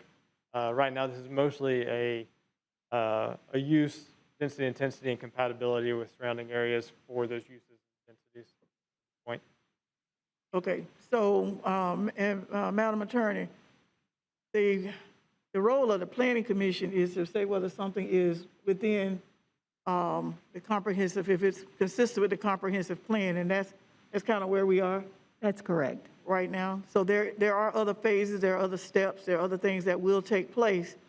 And we're basically today just moving it on further down the road to the next phase. Nobody's going to go out and create new roads or anything like that, you know, quickly. There's more work to be done. So what we're basically doing today is saying move forward, provide the additional information, educate the community, keep them in the loop, you know, public engagement, keep us informed, and that kind of thing. We're not giving permission to go out and create any new roads in the very near future. Is that what? That's correct. This particular zoning that's been determined to be consistent with the comprehensive. So with that, since it is consistent with the comprehensive plan, and, you know, being on the Planning Commission, I found myself in these positions many times. No matter how I felt about it emotionally, the question that we had to answer was it consistent? And from what I'm seeing here, it is consistent. And the Planning Commission has voted 5-0 that it was. So with that in mind, I'm ready to move forward, to keep it moving to the next phase. And so I move that we accept the recommendation that has been provided, option one.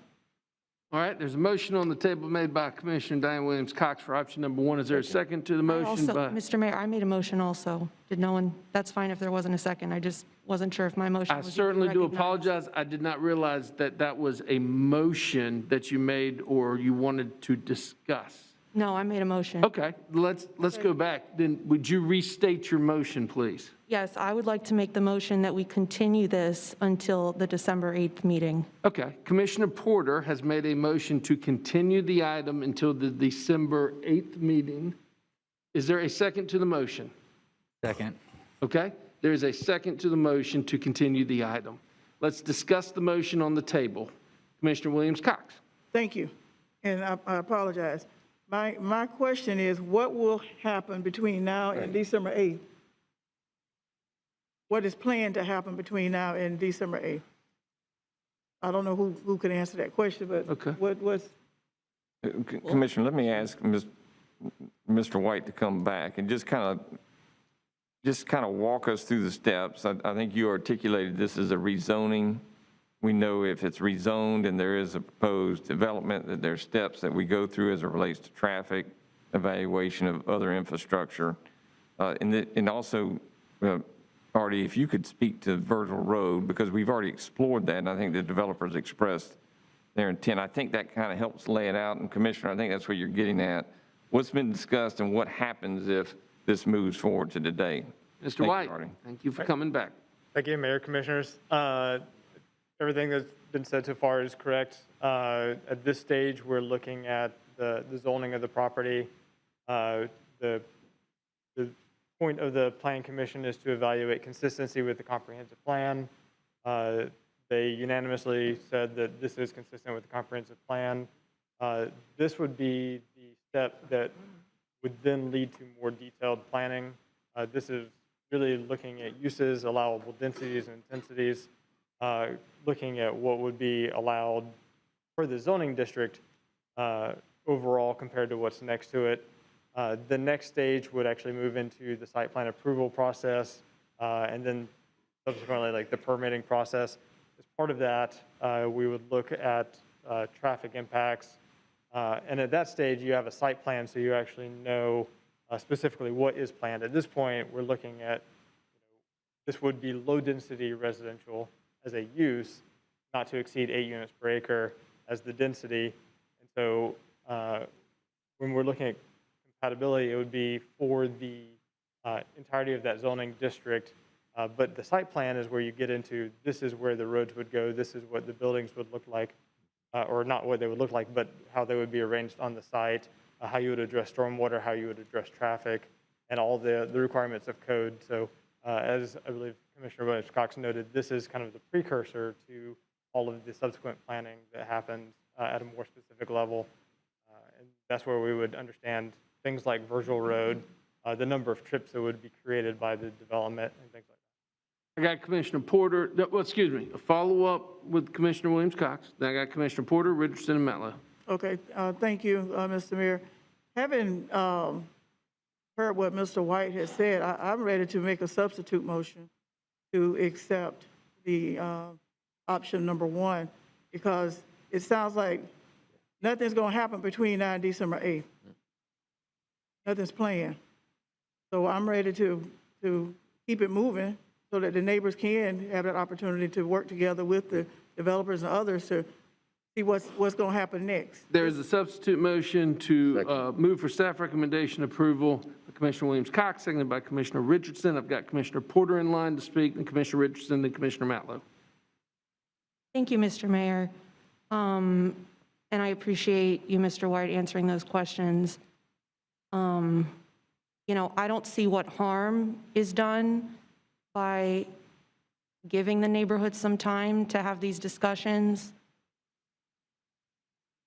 I don't see what the rush is. I'm not sure if from the client, if in your opinion, there's a huge rush. You know, when I'm hearing comments about people's neighborhoods where they've been living for 30 years, where they've invested all of their money to buy property, and these seems like some pretty serious concerns, I don't really see why we can't wait 3 weeks and see if there is nothing that can be done. I do have a master's in planning. I do know a little bit about the planning process. And I just don't see the harm in waiting. If the neighbors who are here today really feel like you're just ready to move on, I feel like the window of, you know, when things can change, I understand there's more to come, but I don't see the harm in waiting when there's a lot of discussion out there and a lot of questions. So, you know, that's where I'm coming from. Commissioner Richardson. Thank you, Mr. Mayor. I seconded the motion because I think this is an item that can, in light of what Artie has mentioned, move forward. Over the next 3 weeks, there can be discussion. But we've heard that this is simply one in a number of phases in this process. There will still be opportunity for the homeowners, and I respect that too. I'm a homeowner. I am the president of my neighborhood association, so I respect all of that as well.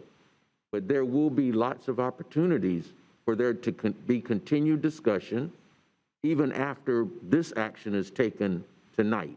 This will not end the neighborhood's opportunity to have input into the configuration of the site and the access, egress and ingress from that property. And I certainly appreciate the concerns that the residents have about traffic, but all of that will be addressed as this issue moves forward. But there's nothing to prevent that from beginning starting tomorrow as this process continues to move forward, that those kinds of discussions and input can be had. And I think staff has heard your concerns here tonight and will take that into consideration as the property is being planned. Thank you, Mr. Mayor. Sure, Commissioner. just so that everybody's on the same page, we have a substitute motion on the table for staff recommendation for approval, option number 1 now, made by Commissioner Williams-Cox, seconded by Commissioner Richardson. The original motion on the table is to postpone until the December 8th meeting, made by Commissioner Porter, seconded by Commissioner Matlow. Okay. Commissioner Matlow, you have the floor. Excuse me. Thank you, Mr. Mayor. Looking at first off, I was happy to support the first motion. I think anytime, there's an opportunity for more time to really engage and dig in as a collegial body, I'm happy to support that. But on this particular property, it seems like whether it's rezoned or not, the traffic impact based on what they can build now versus what it's rezoned for would be very similar. Is that correct? Yeah, I see nods. Okay, that's good. So it's a piece of private property. It will be redeveloped one way or the other, and either Piney Z or Virgil Road will be impacted when this property is redeveloped. We're not making that decision by any means today, but knowing that this property intends to be redeveloped, that will come up in the future. I'm just not sure the rezoning really affects one way or the other where this roadway ends up. And I know we've heard, concerns from both ends of where it connects and where that final alignment will happen. And I think that will have to come at a later stage when we work with the staff. And I think we should engage with the neighborhoods during that process, look at the alignment, see what the impacts are going to be specifically and quantitatively, so we have that information to discuss before it gets to that point. So I recognize the initial motion, I think is, there's a substitute been made, but I will support the substitute motion to move the project forward today. Excellent. So I'm going to support the substitute motion as well. And just so that we're clear, at the public advertised meeting, the option that we have tonight is up or down on the rezoning. Okay, we cannot amend this, correct, Madam Attorney? Correct. There is no basis based on the criteria in our ordinance. Absolutely. But I agree with the comments. I believe it was Commissioner Richardson and Commissioner Williams-Cox that made that this is the very beginning of a long process that will include a lot of public comment. Now, this is also a very interesting one. And in 15 years of doing this, you've got Virgil Road, which is a county road. You've got the neighborhood that was referenced outside of Piney Z that is privately maintained roads. And then you have Piney Z, which is city-maintained infrastructure. You've got everybody involved on this one. So it's going to be, it's not difficult to overcome, but I do think that the developers, and I'm seeing my friend, the representative, Mr. Kane from Blackhawk, I think you're hearing everybody loud and clear to take back some of this information and, of course, what you've been hearing. I will tell you this. There's something that has not been mentioned in all of this discussion. When we talk about the impacts to Piney Z, we must talk about sidewalks. Absolutely. And there will be a part of this process moving forward where we will have the discussion as a community about interconnectivity, not just vehicle interconnectivity, but also pedestrian interconnectivity.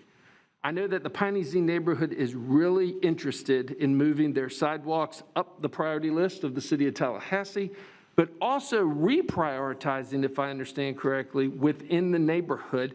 We might have certain, at the city, we might think that you want this road done first with sidewalks, but really you want this road done.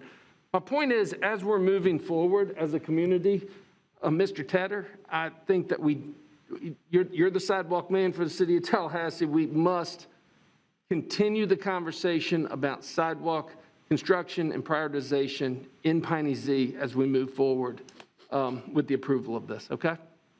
Now, having said that, that's obviously cannot be an amendment to any motion. So I really just wanted to get my thoughts into the record on the importance of sidewalks and interconnectivity as we do have these developments that are coming in. With that, substitute motion on the table is made by Commissioner Williams-Cox, seconded by Commissioner Richardson. All those in favor signify by saying aye. Aye. All those opposed? Passes unanimously, 5-0. We are on item number 15.05. Thank you, Mayor. Item number 15.05 is the first of two public hearings on amendment to campus development agreement with FSU. Second and final public hearing is scheduled for December 8th, 2021, at 5:00 p.m. in the City of Tallahassee City Commission chambers at City Hall. The recommended action is option 1, hold the first public hearing on extension of FSU Campus Development Agreement and schedule the second public hearing for December 8th, 2021.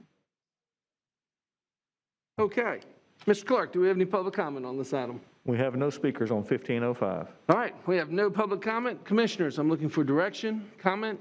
Move for option 1 to hold the first public hearing. Second.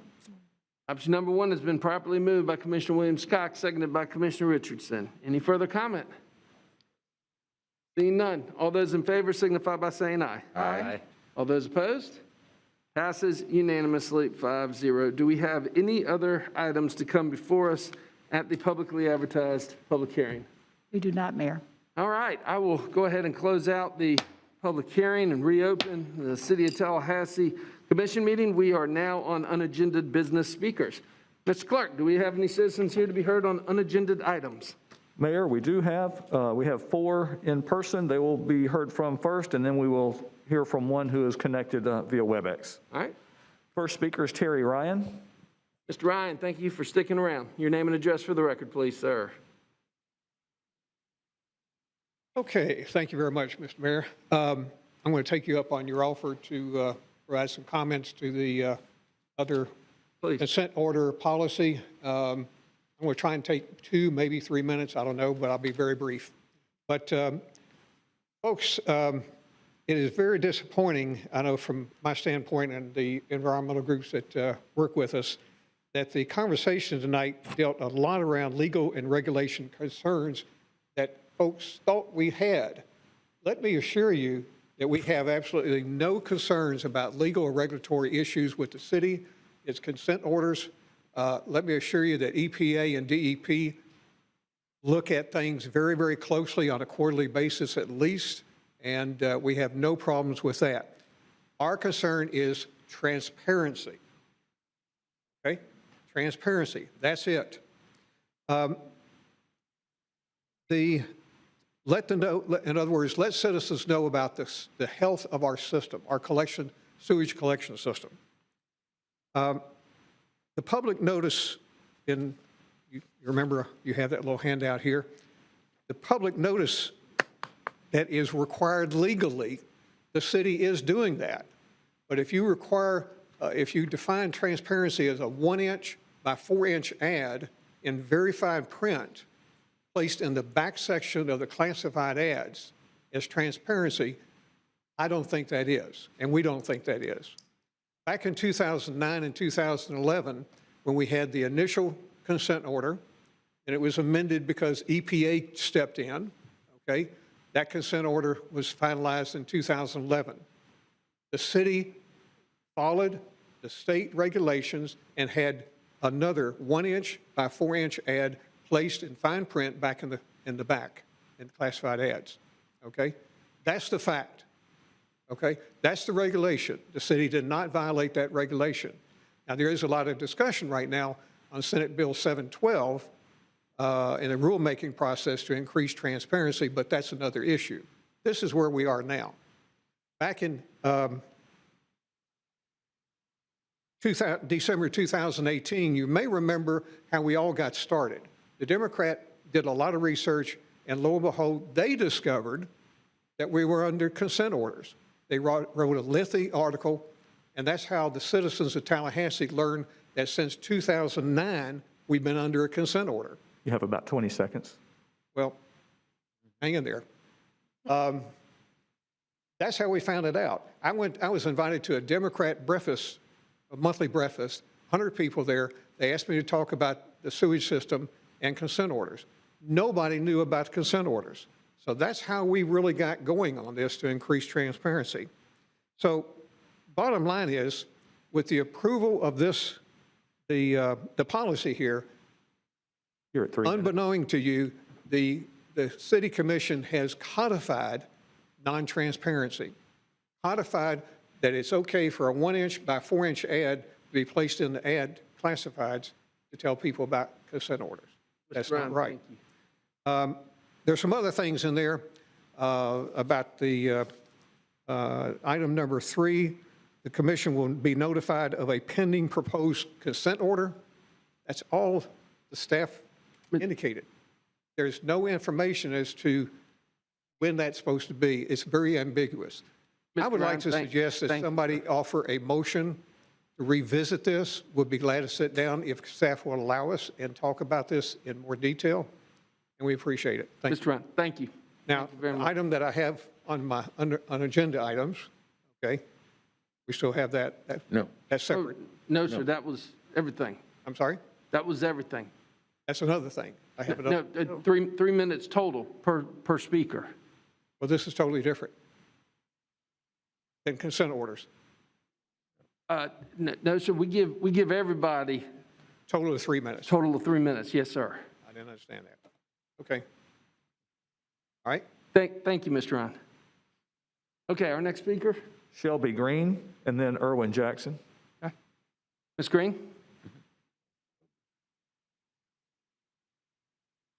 Good evening. I have a few questions and comments about the September 22nd public hearing on raising utility rates.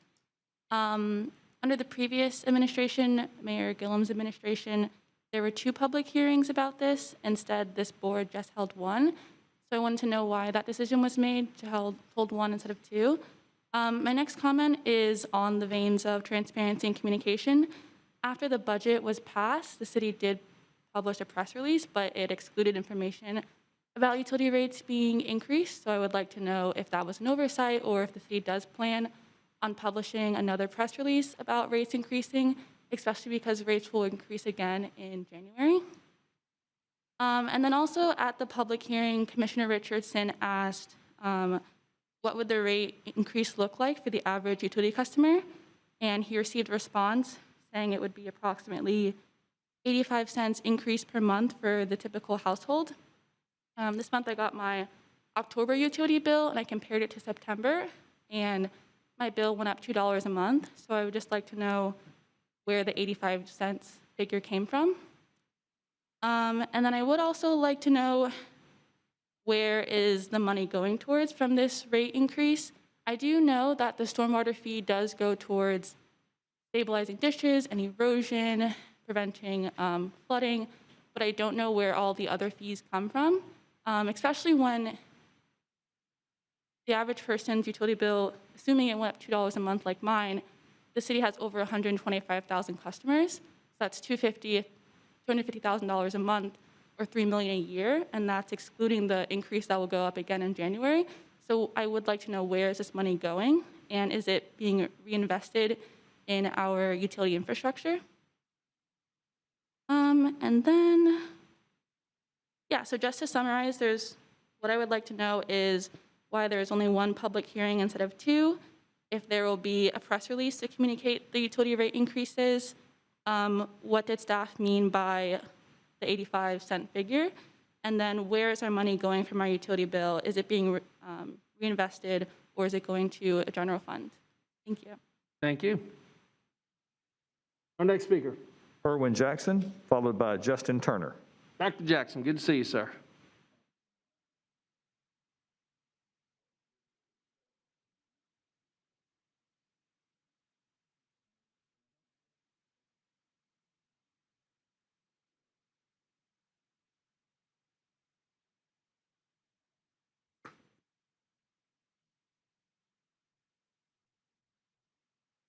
Erwin Jackson, 1341 Jackson Bluff. I'm here today to talk about criminal activities in City Hall. Not ethical, but criminal. The report that I'm going to chat about, I first came in October 24th at a city commission meeting in 2017. And I actually have to give Curtis Richardson, I'll back up, credit. 2 weeks ago, he was sitting up there and he made a statement that the one government official who engaged in criminal activity is now going to prison. Now, that's just not true.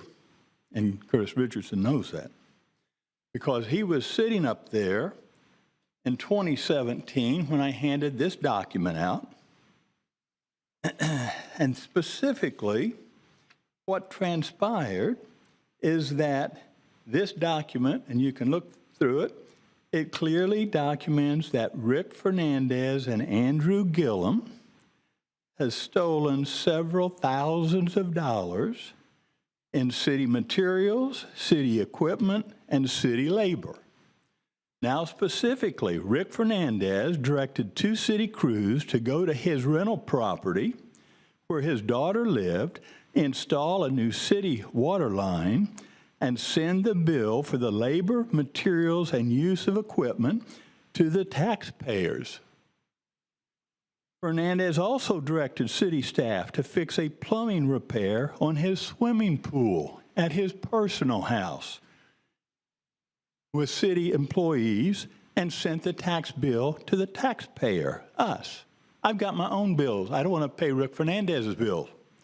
And finally, city staff equipment and materials were used to repair a water leak in the backyard of the home then owned by and occupied by then Mayor Andrew Gillum. The bill was then sent to the taxpayer. Now, I came up and I asked the city commission. You're at 30 seconds. To act on this. This is criminal. Curtis, talk to your wife. She can explain it to you. This is stealing. This is not a bottle of water. This is stealing. And in the end result here is I'm asking tonight, and Curtis, I'd appreciate your help, that back then when I presented this, the city commission, following Scott Maddox, Rick Fernandez, Curtis was there. You're at 3 minutes. They went ahead and looked at this, threw this in the trash without investigating it, turned around, and then gave Rick Fernandez $200,000 so he would retire early. I call that hush money. We need a criminal investigation on this. We can't support criminal activity in City Hall. I also have 4 Dr. Jackson, city I appreciate you employees working with us. who will be more than happy to testify who participated in this work. Thank you very much. Thank you. Our next speaker, Mr. Clark. Next speaker is Justin Turner. That's our last speaker in person. We do have one via WebEx. Turner, thank you for joining us. Your name and address for the record, please. Justin Turner, 300 East Brevard Street. I am the Vice President of the Big Bend PBA. I'm also a police sergeant with the Tallahassee Police Department. Thank you for the opportunity to address the commission. Thank you for your service. I want to personally thank the city leadership that's represented here for their continued support of the Tallahassee Police Department. I work midnights. Every night when I get ready for work, I go through the same routine. I grab my coffee, I grab my bottle of water, I kiss my wife and son, I tell them I love them, and I say, I'll be back in the morning. Outside observer, that's just a baseline farewell. Declarative statement on when I intend to return home. They know when I come home. They know when my shift ends. That's my promise to them that I will do everything within my power to make it home at the end of my shift. Ask any officer that's here, ask any police officer that you know, they make that same promise, that same commitment to their families. There's something we don't like to talk about. It's not up to us. It's out of our hands. It's out of our control whether or not we come home at the end of our shift. So why do we do it? The only way we can control is if we stay home, we choose to go to work. We have been called to serve. Those at the Tallahassee Police Department, we've been called to serve the great city and community of Tallahassee. Cliff Crouch was called to serve. Just like all of the rest of us, he didn't have an opportunity to decide on whether or not he was going to come home. He worked as an officer for the city of Tallahassee. He contracted a deadly virus while working as an officer for the city of Tallahassee, serving his community.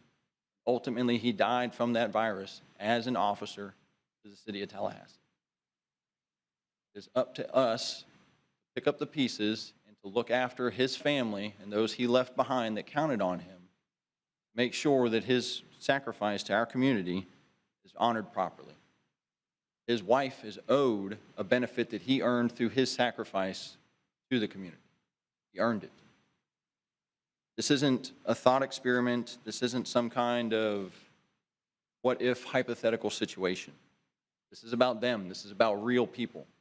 This is about a widow and her children who are trying to pick up the pieces that is now their life, find a new normal without her husband, and without their father, and to move on. It is incumbent upon us to make sure that that benefit that he earned through his sacrifice to his community is honored. A mistake was made, but fortunately for us, the mistake wasn't written in stone, and we have the opportunity now to correct that mistake. It's also a tremendous opportunity for the city to go to every single man and woman that works at the Tallahassee Police Department and their families and say, go out there, give us your all, and if you have to make the ultimate sacrifice, we've got your back. Thank you. Great presentation. Our next speaker. Next speaker is Eunice Johnson Shepherd. Thank you for joining us. Your name and address for the record, please. Good evening, Eunice Johnson Shepherd, 1350 Mahan Drive, 32308. We're having a hard time hearing you. Uh-oh. There we go. Can you hear me better now? Yes, ma'am. Thank you. Okay. So Eunice Johnson Shepherd, 1350 Mahan Drive, 32308.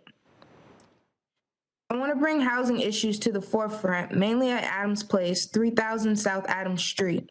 I spoke a few months ago when the internet had been shut off during the pandemic and since before the pandemic. And recently on Friday of FAMU's homecoming, the complex sent residents a notice warning them that their utilities may be shut off on November 1st. A 2-day notice when the complex knew it had utility charges of over $30,000, urging residents to find other places to live because the City of Tallahassee has stated no one can live in a property with no running water. Their words. Is a 2-day notice legal? They still have wooden steps going up 3 stories. Some apartments are rented and now some are owned. But also, how does the complex change its status from being student housing to a mix of renters and owners, changing through so many hands with outstanding delinquent balances in several places?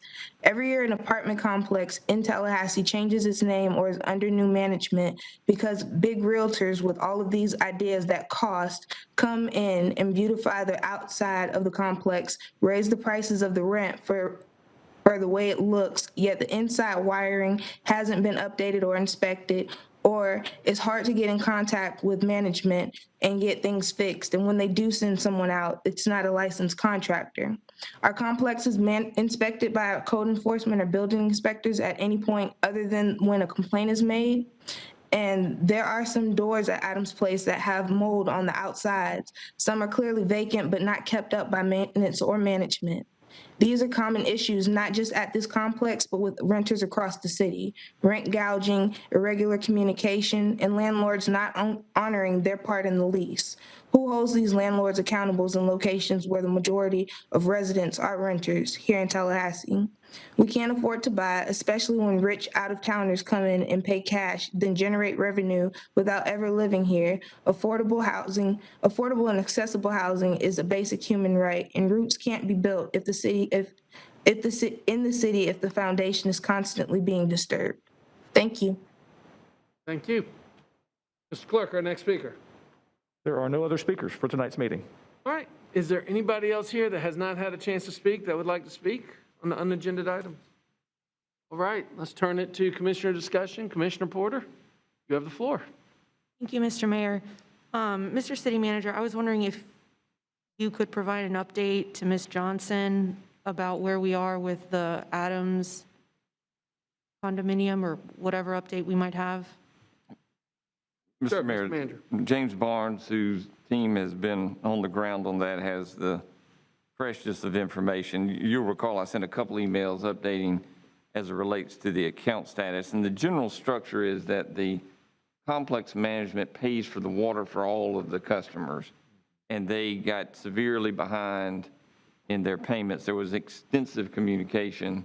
And I would say, so I can kind of cut to the chase, but I'd like James to share the details.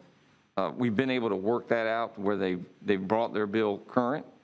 And we were working directly with the management company to make sure that happened because they represented the renters. But James, help me and fill in some details, anything new, any details we think might be relevant to that. Yes. Good afternoon, Mayor, Commissioners, and appointed officials. We've been working with the complex for several months, and to no avail. They did get to a very dire delinquency. The apartment complex sent up that notice to the tenants, but it's approximately 187 units. Some of them are individually owned, some of them are owned by the complex, and some of them are by an association. But as of this moment, they are presently current. We, the city, have established protocols that we don't give people 2 days' notice. That's just inhumane. Anytime we run into a situation like that, it would be more than adequate notice because we will directly notify those tenants that they will be subject to suspension of service if we cannot work out an arrangement. But we are very blessed, and I'm knocking on wood, because throughout this delinquency, we've had no apartment complex that reached that level of delinquency. We've been able to work with them individually by me or my staff making those personal visits and working out those arrangements. Thank you. No, I just wanted the update. I appreciate so much the work that you did with them. Thank you. Mr. Porter, you still have the floor. Thank you. My only other item was I know that that Mr. Ryan wasn't able to get to the non-agenda item that he wanted to speak about. I was just wondering, I mean, if we have considered, because I believe I know that we already discussed this, but if we could bring back an agenda item reviewing the second part of some of the recommendations he made for increasing transparency, because I thought that was included in the original motion. I mean, even just if it's an update on what we're doing with our frog program, how we can just step up to the challenge with some of these issues.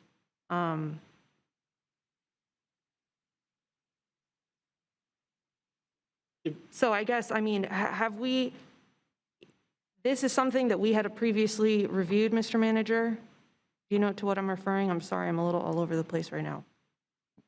First of all, let me make sure. Was that a motion?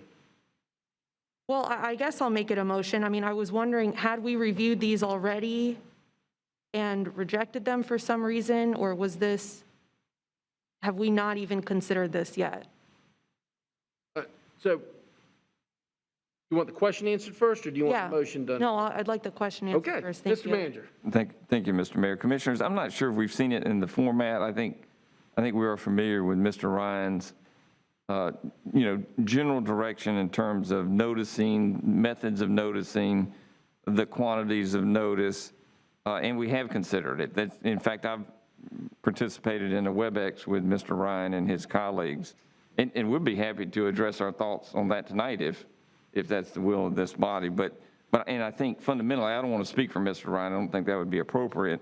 But I think the suggestion is that we notice the public in a way different than we're doing it today. And we do have thoughts about that. We've considered it thoroughly. We want to be as transparent as possible.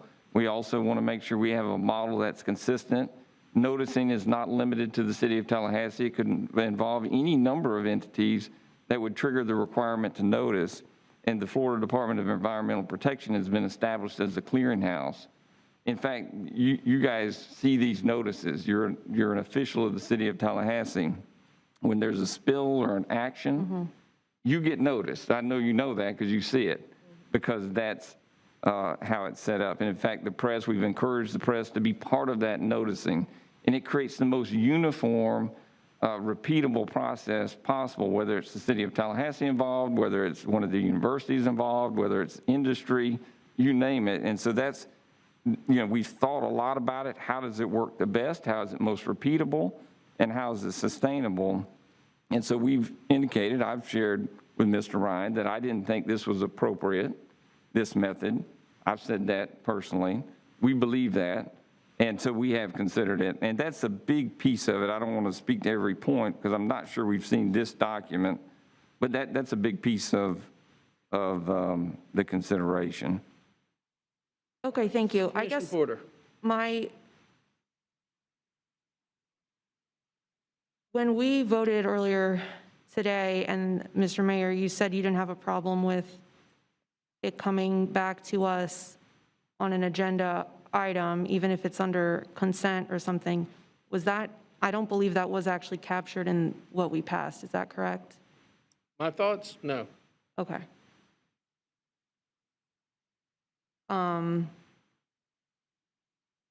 Well, thank you, Mr. Manager, for that response, and I understand where you're coming from.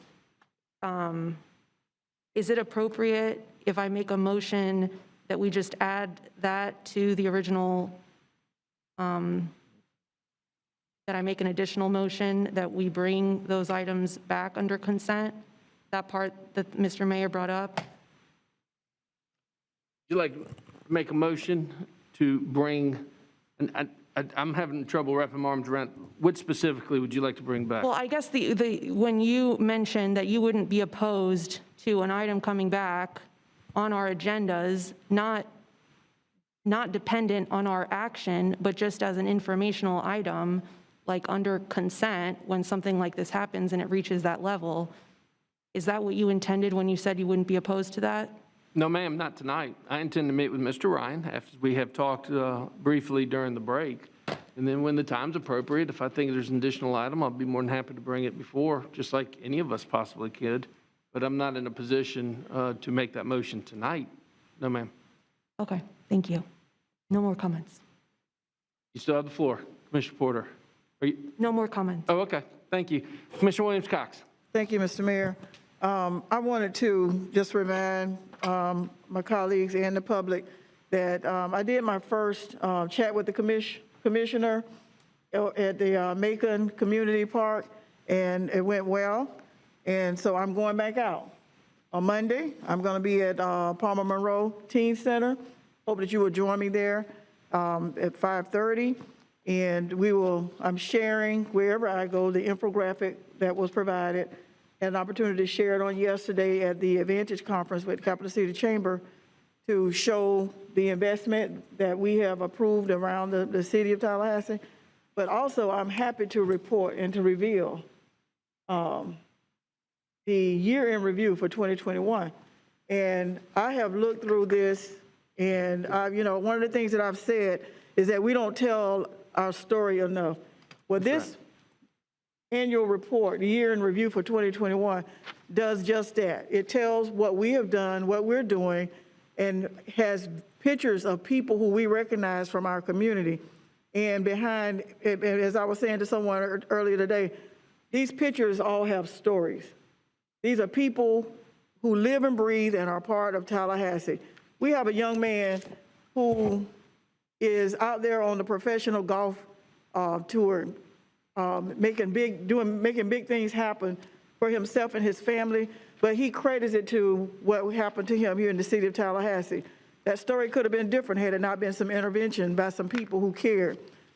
We have a picture of our deputy chief talking to some children in the community. And so what I'm basically saying is that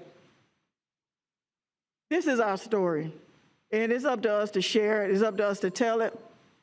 And I'm very proud of this product that our staff has put together, the communications office and others who have contributed. And at the very back of it, Team Tallahassee is listed in here. And that means that everyone who is a part of the staff, employees of the city of Tallahassee, your names are listed back here. I look back here and I found my name. I look back here and I found y'all's name, because we're all Team Tallahassee. And so I encourage us to, I think there's some in the back, right, Allison? There's some in the back. I encourage you to pick these up and share so that our community understands what it is that we've been doing, what we are doing. And if there are some gaps, let's use this as the document to begin to have those discussions. Many times we hear when we're not doing something. Here's an opportunity to share what we are doing. And I think that this is something we can be very proud of here in the city of Tallahassee. So those are the two things that I wanted to mention tonight, Mayor. I appreciate it. Are those all your comments? Those are all my comments. Thank you. Okay, Commissioner Richardson. I don't have anything for tonight, Mr. Mayor. Okay, Commissioner Matlow. Mayor Pro Tem. Oh, I thank you all for your support of me as Mayor Pro Tem. I look forward to working with the mayor if his attendance slips a notch or two. But thank you all for your support in that. Commissioner Matlow. Thank you, Mr. Mayor. I just had one question. Mr. City Manager, last month we voted to bring back the Ethics Board recommendations as well as separately host an ethics workshop to discuss other ideas. Can you give us a time frame of when those will be brought back and scheduled? Mr. Manager. Commissioner, thank you for that question. We've been scanning the calendar, and we don't have a date yet for you, but we intend to work with your offices on a date. You've got a pretty full dance card next year, and so we're looking for a time, and I expect to have something probably within a week to gauge y'all's availability. We're optimistic that it could be done in the first quarter of the calendar year in 2022. That's kind of the period in time we're looking for. But a date, we've not established any firm dates at this point. I'm very widely available. Let's get that scheduled, Mr. Manager. Thank you, Mr. Mayor. Okay, you still have the floor? Okay, Commissioner Williams-Cox. Mr. Mayor, I almost forgot this. Tomorrow's Veterans Day. Oh, yeah. And we want to thank all of our veterans for the service that you provide, the service that you have provided. And we know that some have given the ultimate sacrifice, and we want to not forget that. So happy Veterans Day to our veterans and to our families of veterans. And I know that some of us are participating. I don't know if all of us are participating in the parade tomorrow, but you know, I will certainly be there to pay honor to those who served us. Excellent. Anything else? Excellent. I have several items. At the last meeting, I asked for a memo from the city treasurer clerk in regards to the benefits for Officer Crouch's widow. We have received that memo. We've also received a follow-up memo from the city manager, deputy city manager Barber, and the police chief Revel. There are some discrepancies between the two. I am concerned about the discrepancies between the two and where we are in this process, because I agree with the speaker and the comments that were made. I think we have an obligation to move swiftly on behalf of Officer Crouch's family, his widow, and his kids. Look, I don't want to get into, a big back and forth tonight. I got to state for the record, I believe we processed his last paycheck as September 12th, as an employee of the City of Tallahassee as September 12th. And I do believe that we should process the benefits associated so. And so I'm trying to figure out where we are, Mr. Clerk, with this issue and how can we bring resolution to this issue. Mayor, thank you. As you noted, provided a memo with all of the information I had available to you, tried to provide a comprehensive view of what I had and where my information stood. Obviously, as you also mentioned, just got a follow-up memo from the city manager last night.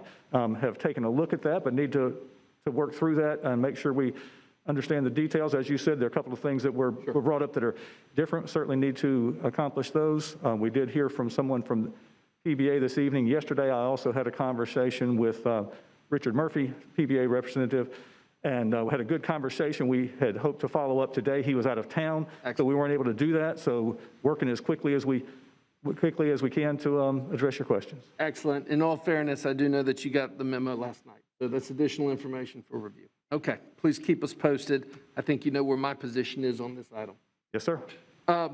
Madam Attorney, as you know, my office was contacted 2 weeks ago regarding a TEFRA hearing or a TEFRA issue. These are complicated issues. I have asked the city attorney to kind of brief you all on the issue because it came to me, and again, it's a housing issue. So, Madam Attorney, will you walk us through what is going on and what is being requested? So the mayor has been asked to sign a document acknowledging only the financing of a project by the Wisconsin Public Finance Authority, which proposes to issue approximately $345 million in revenue bonds to finance or refinance certain costs of a project known as Plantations at Pine Lake located in Tallahassee, and the borrower has a timing issue in terms of getting those bonds issued. The closing date is actually set for November 19th, and of course, the City Commission doesn't meet again until December 8th. The property is located at 1833 Halstead Boulevard, off of Capitol Circle Northeast, right before the Kalaran Center Boulevard. As I just explained why a formal agenda item hasn't been prepared because of the timing, they state that if the city can't execute a letter by the 19th, before the 19th, the buyers will have to remove the Tallahassee property from the closing and not pursue these properties. The purchaser indicates the property is in jeopardy of rents increasing exponentially and rendering it unaffordable for the workforce.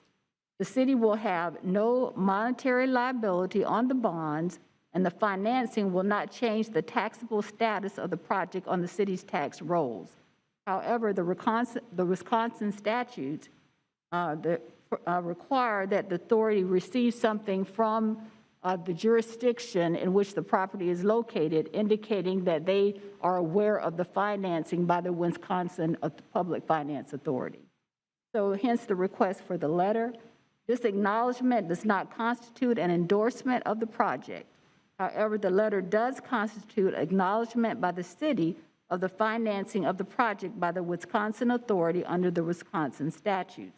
We have run this information by our bond counsel, as well as the city clerk has been very much involved. What we are told is that the proposed buyer, AHPC Plantations at Pine Lake 2021 LLC, a Delaware limited liability company, has stated that the property will provide 75% affordable housing units at varying levels of AMI, 20% at 50% AMI, and additional 55% at 80% AMI or less. The balance 25% will be market-based units.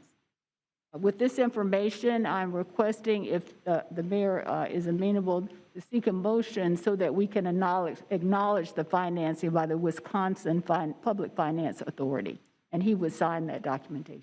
Yeah, so let me see if I understand this correctly, because it is very technical. So the TEFRA issues are interesting issues. In 15 years, I've only come across a couple of these. The buyer is not local, correct? That is correct. Their financing is not local. It does not impact the city. There's no bonding through the city. But what they're requesting, since they're going through the state of Wisconsin, and they're looking at closing, they want a letter from me, the mayor, that's why they reached out to me, acknowledging that they're doing this project in Tallahassee and that, yes, it is affordable housing. That's to the extent that I know. Again, does not impact us. We have nothing to do with this. We have no financing involved with this. But what I think they're attempting to do, y'all know the apartment complex right outside of Kalaran? It's behind the old Publix, now the Hobby Lobby. Go down that little winding road. It's an apartment complex. Yeah. It sounds like they're trying to acquire the apartment complex, condo the apartment complex, and sell it for affordable housing. We have conversations all the time about making sure that we have affordable housing available all over the city. If that is, in fact, our understanding, then, I mean, am I misinformed? You're correct. It is located, though, off of Halstead Avenue, back behind where WCTV. Oh, okay, wrong one. is. Okay, yeah. So it's that apartment complex basically by the television station. Correct. Yes. Okay. Anyway, the bottom line is that this does not involve us. They just want a document acknowledging this project as part of their closing, and I think it's required by Wisconsin statute. That's correct. So say it. What do you think? Mr. Commissioner Richardson and Commissioner Williams-Cox? Two things. First, it certainly addresses our priority for affordable housing in the community. No question about that. Secondly, it's in an area where typically that type of housing wouldn't exist. So it helps to broaden the geographic area where we have affordable housing or low-income housing, affordable housing in our community. And thirdly, there's no liability on the part of the city. None. Just a letter acknowledging that we, in fact, know about the project. That's a win-win for our community in every respect. And so I would make the motion that we authorize the mayor to sign the letter, so acknowledging the project. All right. Is there a second to the motion? Seconded by Commissioner Williams-Cox, and you will recognize Commissioner Williams-Cox. Well, I couldn't have said it better. So I'm just going to say I second the motion. All right. Commissioner Matlow. Thank you, Mr. Mayor. I'm not going to support this motion today, though I do recognize the benefits that you cited, Commissioner Richardson. We have a process to get something on the agenda, and it could be submitted a week out. We're 9 days, apparently, from closing, and it seems like we weren't notified more than 10 or 11 days before a scheduled closing. And I assume that that offer was made a long time ago to give us enough advance notice to get something scheduled so we can do our due diligence and see exactly what this is about. So it may be great. I just honestly don't have enough information in front of me today to make an informed decision. So I can't support it. And also, hesitant to support a project that would back out if they can't, because of a 30-day extension, if they can't just push their closing back 30 days to let us do our due diligence. So I won't be supporting it tonight. Thank you, Mr. Mayor. Excellent. For the record, they contacted our office the Friday of FAMU homecoming week. I think I received this on Monday. That Monday of FSU homecoming week. So it's been in between meetings, Commissioner. This was the first available time that we could. What's that? Oh, you received it this week? Yes, I think I received it sometime on the weekend, either the Friday or the weekend. So anyway, this was the first available meeting that we had to bring it up for. Any other comment? Okay. The motion on the table is yes, a letter from the mayor's office drafted by the attorney and our bond counsel, obviously recognizing the project. And again, for the record, we have no liability, nothing to do with this. That's correct. We are not responsible on the bonds, and it stays on the tax rolls. Okay. Yeah. All those in favor of the motion signify by saying aye. Aye. All those opposed? Nay. Okay, passes 4-1 with Commissioner Matlow in dissent. Next, we had a great conversation at the CRA meeting not too long ago, talking about the need for a downtown master plan. And if you remember at the CRA meeting, we decided it was more appropriate for us to have that discussion at the City Commission meeting. So I think, let me go ahead and just kick this off. I think that we should have some type of a plan developed to define and discuss a downtown master plan. Now, first we have to define the downtown master plan. We all probably have different ideas of what a downtown master plan looks like. There's that conversation to take place, but how are we going to move forward? How are we going to get the citizen engagement? How are we going to take these master visions that we all have and bring it to fruition? I think it's an incredibly exciting idea. We had a great conversation already at the CRA. Anyway, this is our first opportunity to bring it up at a city commission meeting. Commissioner Richardson, you played a very significant role in the conversation as well. Yeah. I just thought I'd bring it up and see where it goes tonight. Thoughts? Well, Commissioner Richardson. Yeah, as a follow-up to that meeting, I did have a very brief conversation with the city manager, and we talked about it. And the city manager, can you give us an update on where you all are with that? Yes, sir. Sure. Be happy to, Mr. Mayor. Thank you. All right, and Commissioner Richardson, when you and I talked about it, and I've shared it with the mayor subsequently, I felt like the planning department is best suited to do this. I know at the CRA meeting there was some discussion of the downtown association doing it, but we've got experts in our planning department. We have a lot of plans already. Okay. I think there's a lot of interconnect between these, the downtown, midtown. We've got a bike ped master plan. We've got so many things to pull together, and I think Artie and I have brainstormed on it. So, and Wayne Tedder as well, our assistant city manager, who's an expert in this particular field as well. So that's where we're headed, Mr. Mayor. If it makes sense, we'll bring back an item in the future to kind of scope this a little bit and give an idea. I think we understand the spirit of what you're looking for. That'd be great. Right. That'd be great. And I'm not in a position to propose a motion. I think that when staff is ready to bring it back, they should bring it back. But That's great. I'm sorry, Commissioner Richardson, you still have the floor. No, I was just saying, that was the thought, was that staff would bring us back something to consider. Sounds great. Yeah. Excellent. Three last things. Tomorrow is Veterans Day, and I know everybody joins me in thanking all of the veterans that have served our country. Want to remind all veterans that you ride free on Star Metro tomorrow, and that there are a lot of great celebrations all across the city that I'm looking forward to participating in. Along with that, today is the United States Marine Corps' birthday. And I think that we should take a second to thank all the Marines that served as well, and happy birthday. I know this is a big day within the Corps. We will not be meeting as well until after Thanksgiving. So I want to wish everyone a happy and safe Thanksgiving. With that, we stand adjourned. All right.